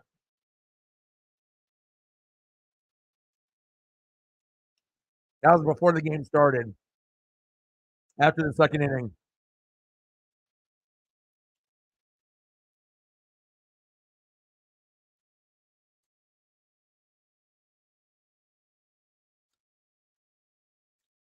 Next up, first baseman Christian Walker, who's their home run hitter.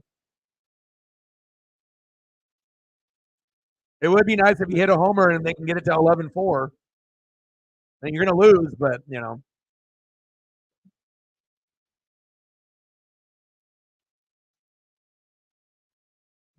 Matt Payton says, I want bonus coverage. I want Backstreet Boys. That's what he says.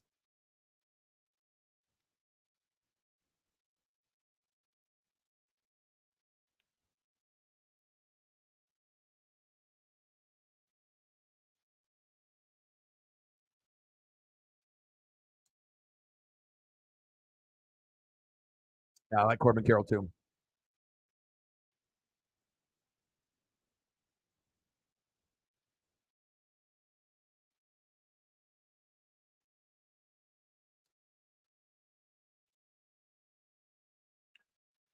All right. Can't wait for my lights to show up. Christian Walker, 2 for 3, a double and a single. 2 guys on. Pitch is low. 2-0 count. And this will be the last day that we'll have to put a comment up to hide some distortion based off lighting not being properly adequate for a green screen. And the crazy thing is I have so many fucking lights on in here. There we go, another hit.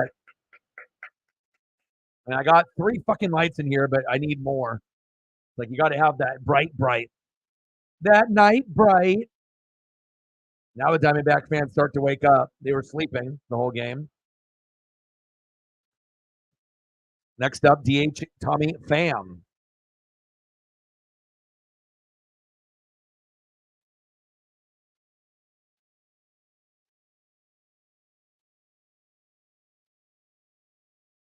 At least Corbin Carroll is Rookie of the Year. Damn straight.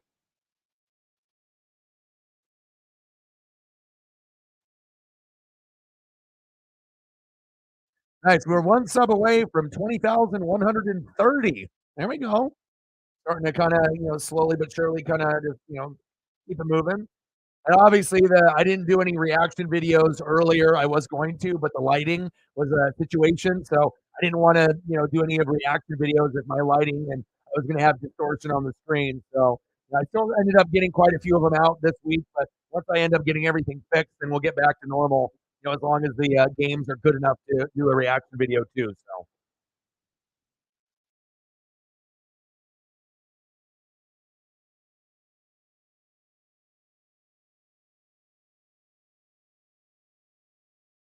What other Halloween things I can pull up here?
Ooh, Kitchen Nightmares.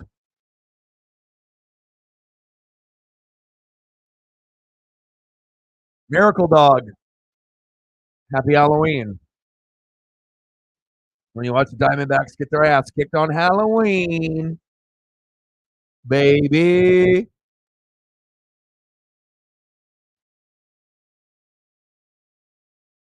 Tommy Pham in the box.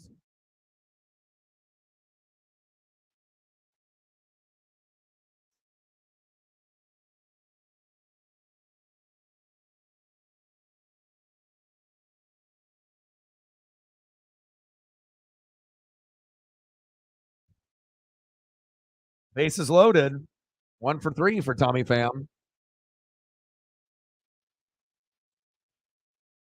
Bottom of the 8th, a very close game, 11-1 Rangers.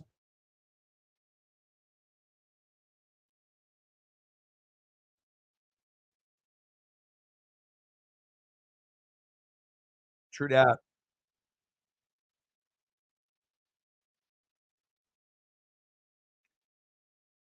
All right, bottom of the 8th, 11-1. Bases loaded. I mean, if you really wanted to get momentum going, you would walk the batter, then you would get an automatic run to go to 11-2, and then the next guy that gets up ends up getting either a grand salami or like a 2 or 3 run RBI. That's how you make them pay. You know, you don't just get the grand slam right out of the gates because you're not going to get that out of Tommy Pham. But if you can walk in a run, get a cheap one, make it 11-2, your boy, and then you go for the next batter. ESP, baby.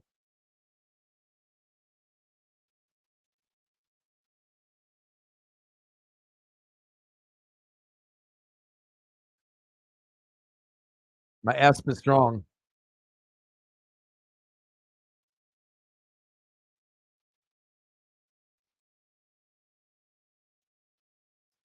World Series, Rangers lead 2-1, about to be 3-1. Tomorrow will be 4-1.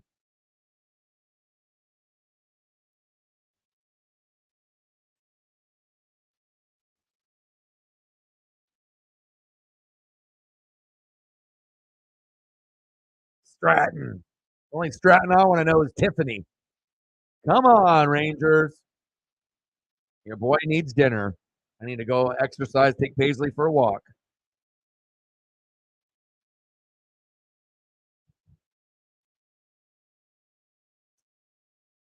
Pitch is low, 3-2 count. ESP. ESP. Who has got ESP? Your boy, your boy, your boy. Now at this point, we'll see what. Oh, look at that, 11-5. Look at that, your boy. Smart dog, smart dog, smart dog. ESP, ESP. Sometimes, like I said, I don't know what it is with the sports gods, but I say it and then it happens. It's some creepy shit. Like it happens every fucking day. Look at that. You know, I said, let's make it a little bit more respectable. You know, let's get it to at least like 4 or 5, and there it is.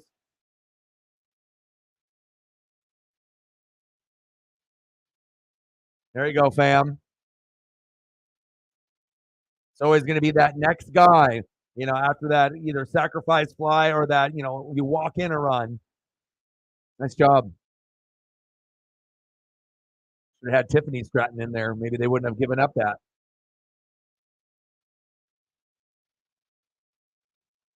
11-2, 11-5.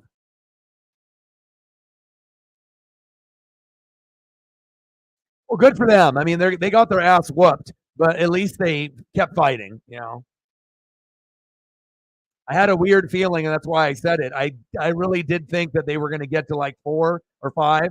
You know, if I didn't really think it, I wouldn't say it. You know, like they're getting their ass whooped, but they're not so terrible that they're going to lose 11-1. You know, you got to be able to get a little bit of a run at some point in the game, even if it is in the 8th or the 9th inning. So, hey, it ain't pity. You know, they have to earn them. You know, a team to make the World Series that's played as good as the Diamondbacks isn't just going to shit the bed every game in the World Series, even if the other team is more dominant. At one point or another, every team is going to have an inning or two where they, you know, Back, back, back. Gone, baby. Lourdes Gurriel Jr., just like your boy said. Yo boy.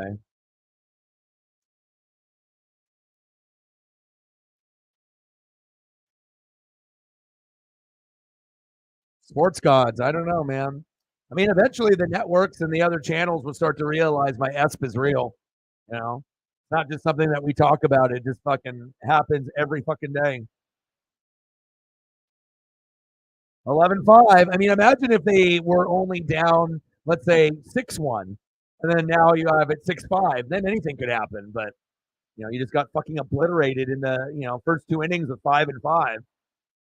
If they wouldn't have pulled their pitcher with Mantiply, who maybe they win this game, or it's at least a little bit closer. But even the sports gods don't want someone to get their ass kicked. You know, not that bad. Bad for ratings. Great for the Rangers, but bad for fans. Especially if you're not a Ranger or a Diamondback fan. Like, how many people are still watching this game? A lot of people turned it off already. So now the fans decide to wake up.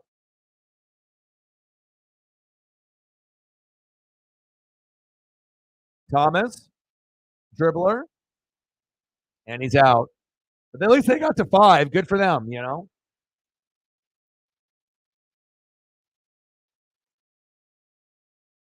Little too late, but at least at the end of the day, the scoreboard doesn't look as bad. 11-5.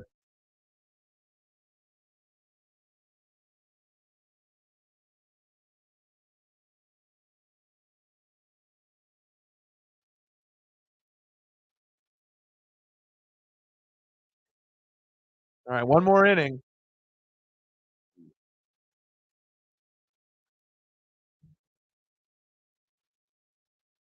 Ken Griffey Jr., great commercial.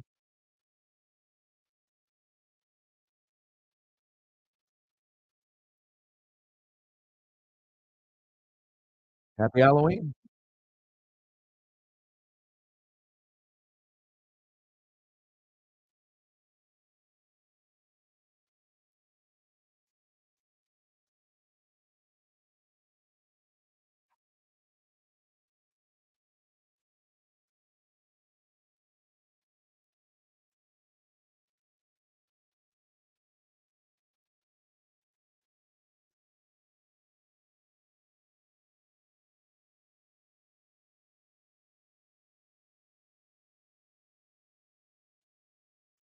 Show you what I'm looking forward to based off the trade deadline with the NFL today.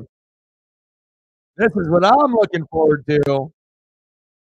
Hello. Unfair. But again, Chase always gets hurt. So, we'll see if they can actually stay healthy. But they need to be able to make a move to try to get to the Super Bowl. The Eagles look good. Seahawks are hot. Got a lot of pretenders in the NFC South. Saints, Falcons, Bucks, all trash. Cowboys, pretenders. So it really is going to come down to the Eagles, the Seahawks, and the Niners and the Lions. And it all depends if Montgomery can get healthy or not. But those are the 4 best, clearly. But Cowboy fans will, say, oh, well, like I said, you can beat up on the bad teams, but let us see you beat good teams. But Chase Young and Bosa together, not only that, Fred Warner and Talanoa Hufanga. Ooh, baby. Imagine being a Commander fan. You're like, you don't even really have that many people to get excited about, and then you trade away like number 1 pick. Like, what are you thinking? Like, how can you even be a fan of that franchise? That'd be a fucking terrible. Like, we got Chase Young, and then all of a sudden, a couple years later, oh, he's gone. Sweat, you're gone too. Like, there goes your D line, that dominant D line that would stop the tush push and the brotherly shove. The only team to get him to fumble, right? And then now both 2 guys out of the 4 are gone.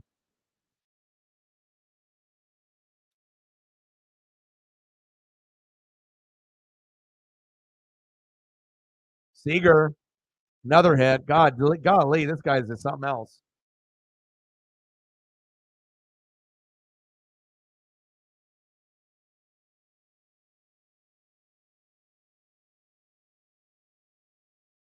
Chase Young, Rasul Douglas, Montez Sweat. Jump in the pool. Hell yeah, pool is a dope feature.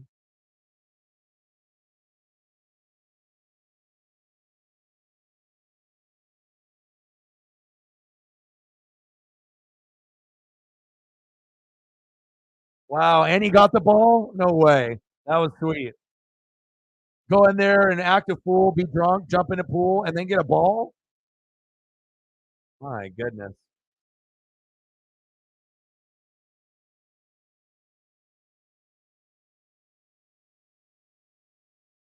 That's a good question. That might be something that you'd have to look up, John. Give us the info.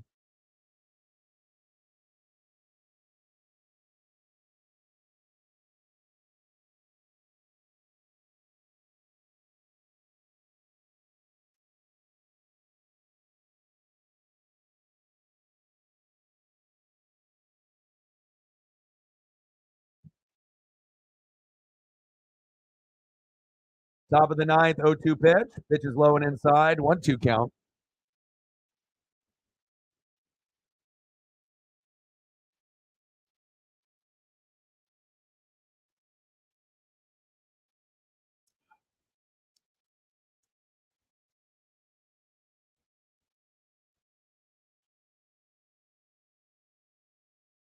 All right, let me see if I have any status on my lights. See if Amazon is doing their thing. They're like, hopefully everything goes good. It's arriving by 10 p.m. Hopefully it's much sooner than that. Can't wait to set it up. And hopefully they last.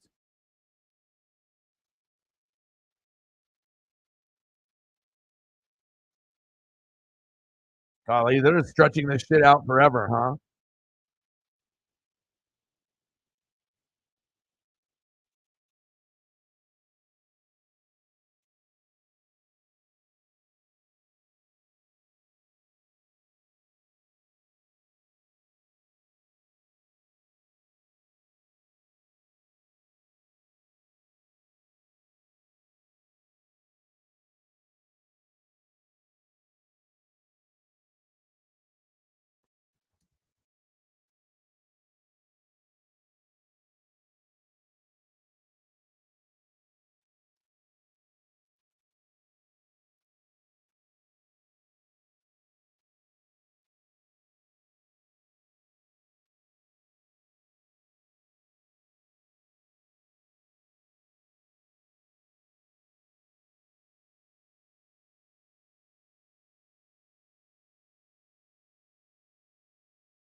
Dallas and Philly.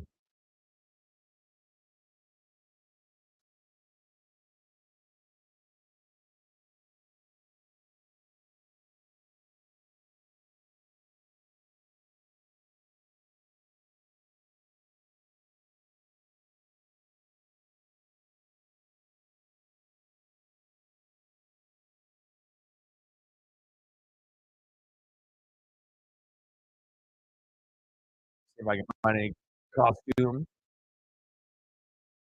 I thought the Wade Boggs, they had a little kid that dressed up as Wade Boggs as a baseball card. That was probably one of the cooler ones that I've seen today. Saw Frank in the game.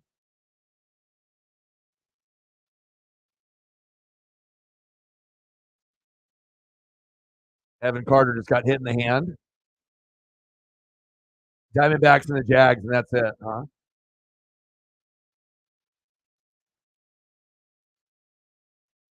Oh, right on the pinky. Next up, third baseman Josh Young.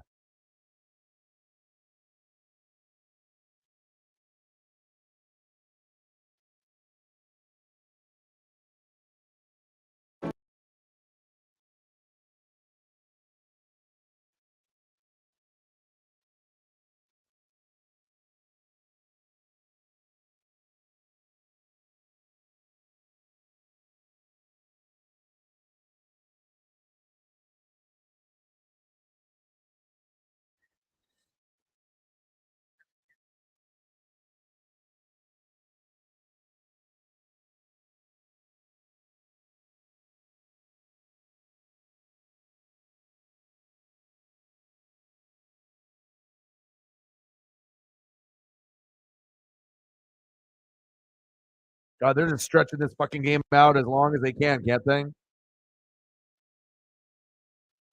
I don't need to see fucking 8 replays of him getting hit in the hand and end the game.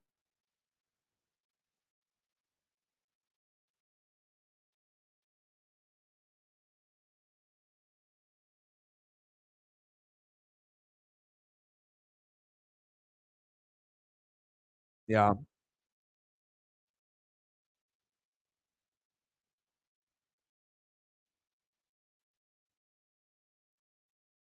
Who we got? Now, you just can't have a statement like we're doing a good job recruiting. Who? Who are we recruiting? Give me some names. Give me names.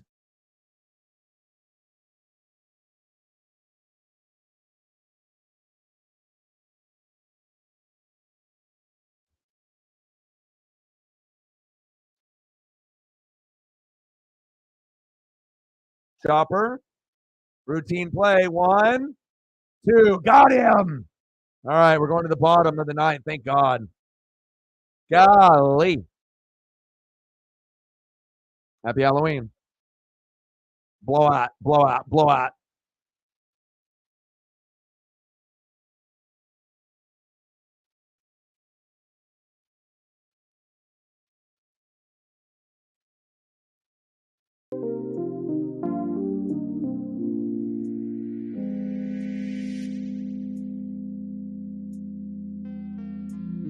All right, Diamondbacks. Last opportunity for you.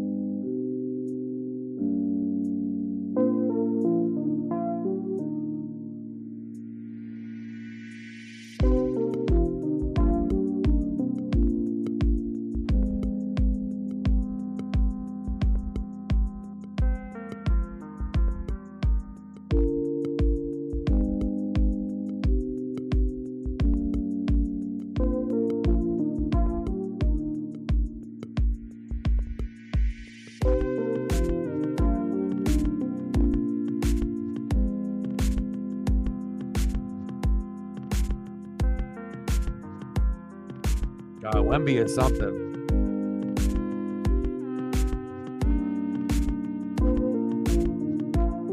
Uh-oh. Made a comment without doing research. Friendship probation.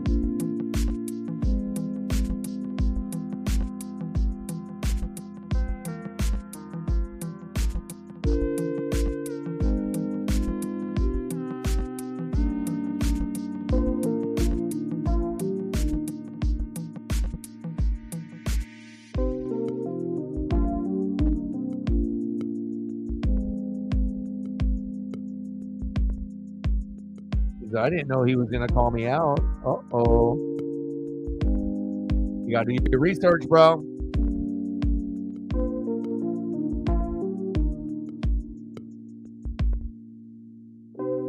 Lego Masters. Well, I thought this game was actually going to be kind of good and ended up being in a blowout.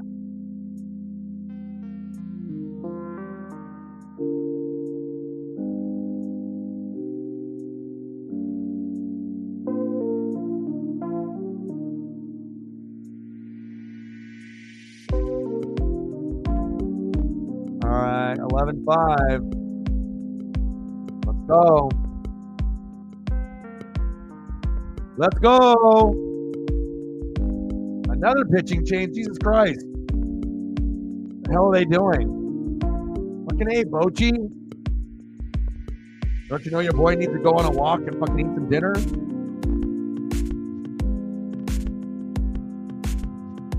He's literally stretching this son of a bitch out to like the very end.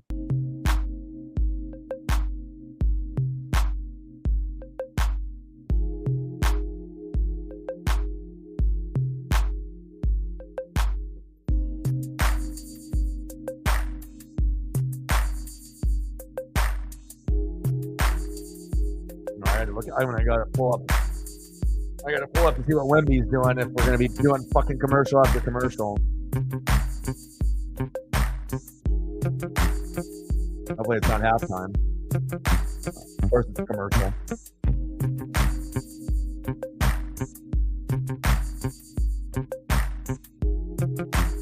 All right, what else is on? Magic and Clippers, Spurs, Suns, Predators and the Canadiens, Rangers, Diamondbacks, Kings, Maple Leafs. Come on, man.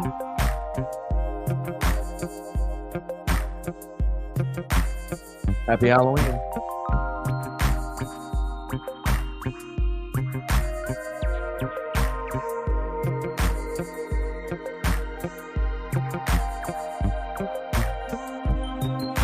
All right, Corey Seager. Why are they showing Corey Seager? Come on, Fox, get your shit together. Hurry the hell up.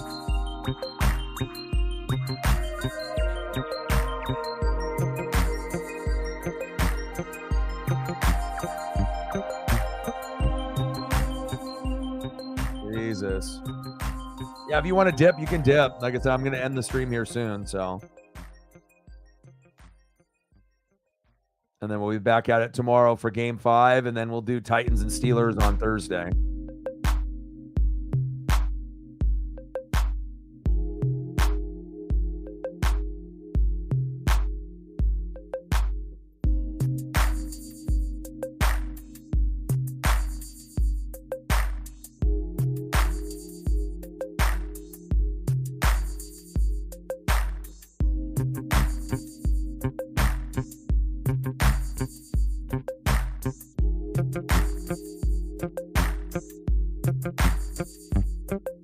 Golly, why are they stretching this fucking game out so much?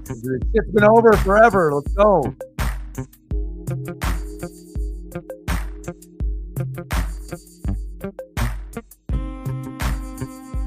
Bottom of the ninth, 11-5. Rangers. Game has been over. 7th inning. All right. Have a good Halloween, and hopefully you have a good day at work tomorrow.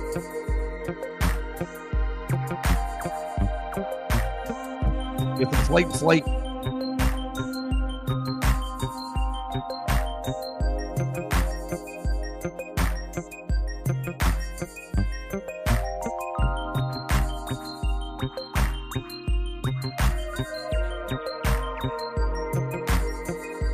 Come on now. 1-2 pitch. Next swing. Ball or walk. Next up for Domo.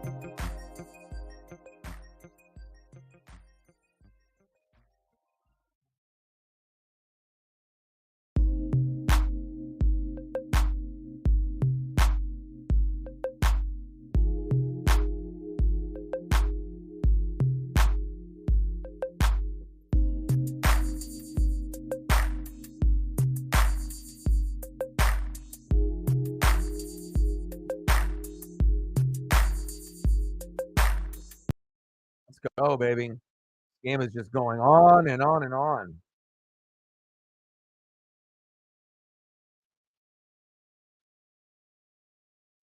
Oh.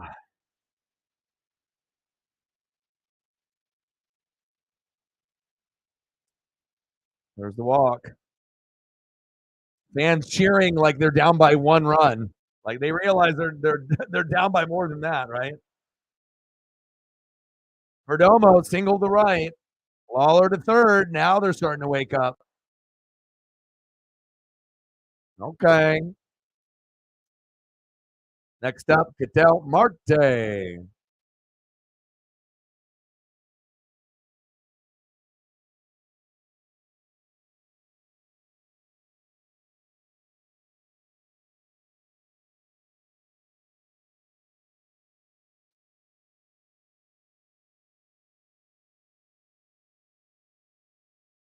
Strike swinging, a foul ball behind in the count 0-2.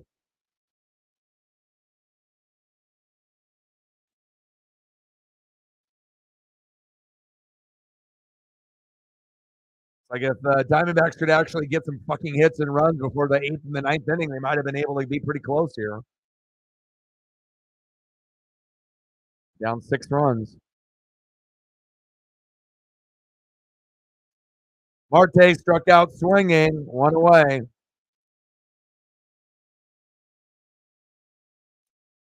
Next up, right fielder Corbin Carroll, 1 for 4 with a run in the K. They better not make another pitching change. They keep making pitching changes. I'm just going to end the fucking stream. I mean, I don't need to go through fucking 15 pitchers. Jesus Christ.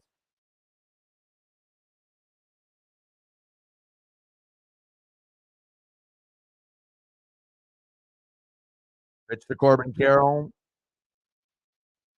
Pitch is high. 1-0 count with 1 away. Rangers up 11-5.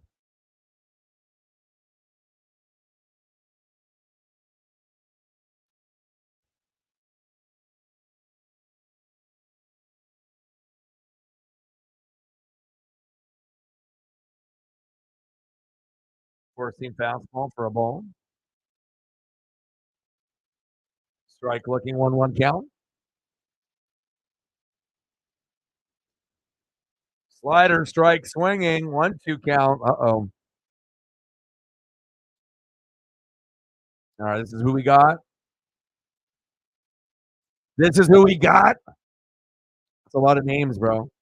You went on Google and you just copy and pasted the whole article, the whole goddamn shebang. Fielder's interference. Perdomo to second.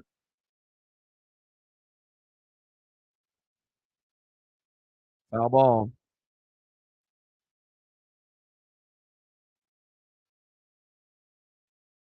Come on, baby.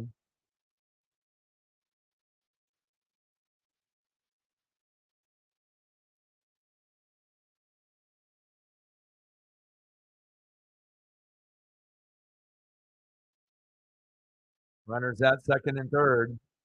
Strike swinging. And there goes Corbin Carroll, 2 away. Last at bat. The boy needs to go exercise, eat some dinner. Next up, catcher Gabriel Moreno. 1 for 3 with 2 runs, a base on ball, and a K. I better not see a goddamn pitching change.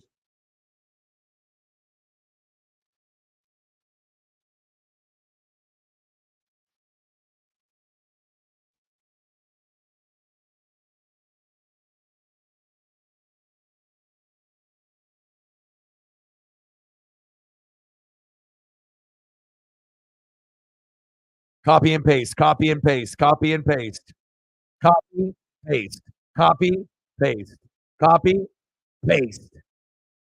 My boy.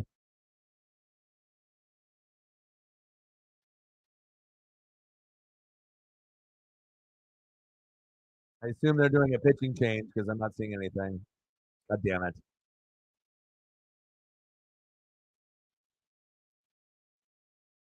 There goes Carroll. Back to back Ks. Can we just end the game? They're like, oh, we got to stretch this out all the way.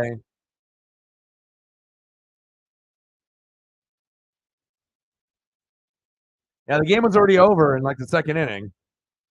You know, they're going to win the World Series tomorrow. So pretty impressed, you know, with Noah Dallas Garcia or Max Scherzer for the rest of the World Series due to injuries. And Corey Seager apparently is the new Mr. October. It used to be Reggie Jackson, but his numbers are even better. So fucking Bochy stretching the shit out fucking for the longest you can stretch it. Come on, Bochy.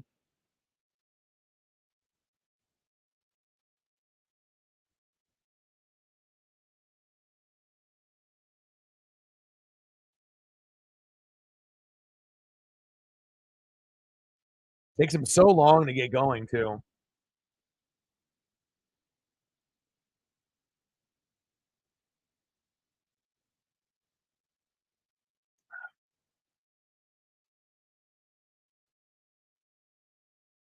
Oh, longest game ever. I mean, I wish it was more exciting, but some games are going to go down to the wire and they're going to be uber exciting, but some end up being over within the first couple innings. And I knew that the Diamondbacks would, at least get to 4, but this one's been over for a long, long time. All right, we're in the bottom of the ninth, 11-5 Rangers.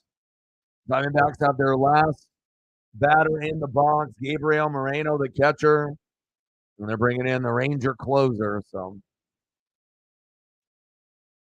5-star, 4-star, 3-star, all the stars.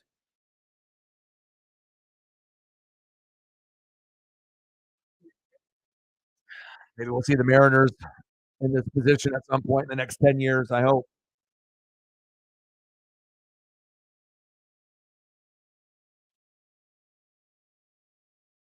All right. This is taking so goddamn long. I need to check on Wemby. Let me see what's going on here.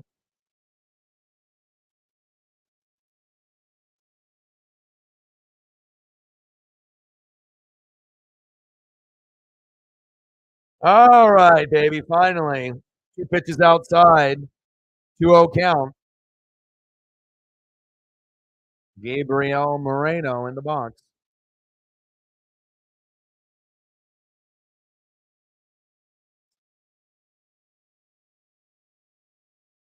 Cowboys Eagles will be good. We know the Eagles will win, though.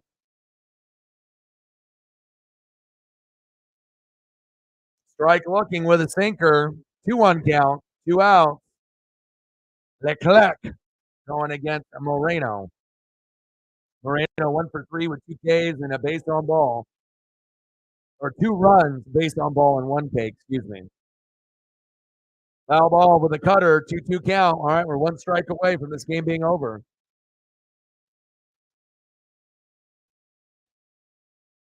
Come on, baby.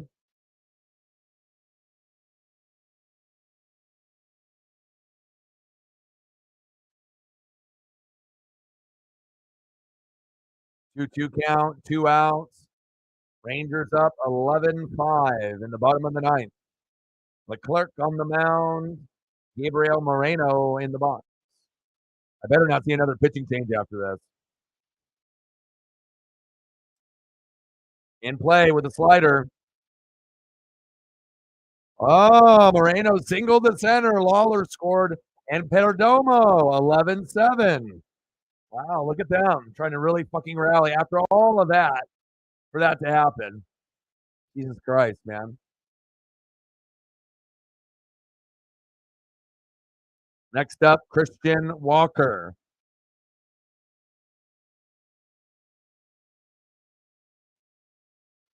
Strike swinging. 0-1 count.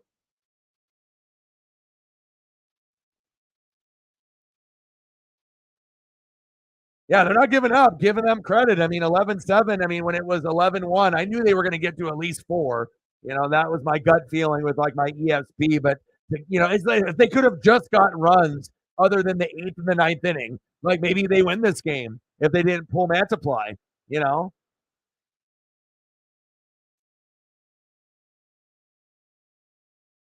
11-7.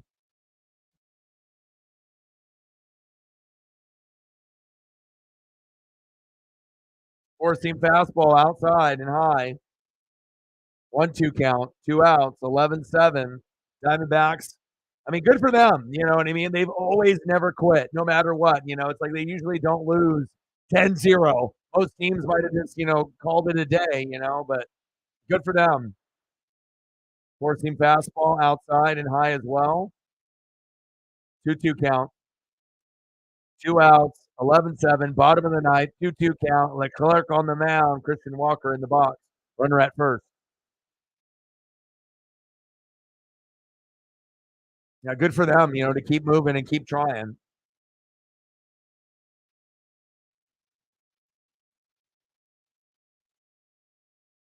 Most people would have thought it would have been, 11-1, 11-2, something like that.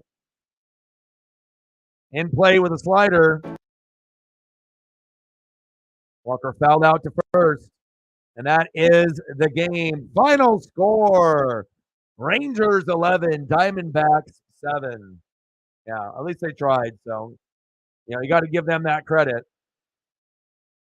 Well, I hope everyone had a good Halloween. I appreciate every single one of y'all. We'll be back tomorrow around the same time, 5 o'clock, for Game 5, where we'll see the Texas Rangers win the pennant. And then on Thursday, we'll do the Titans and the Steelers. So I hope everyone enjoyed their Halloween. I appreciate everyone coming in and showing love, all the subs and all the new subs and the new comments and the donos. You guys are great. And I got one question for you. Who talks sports like us? Your boy Ryan, Northwest Sports Fanatics, and I'm out. Bang.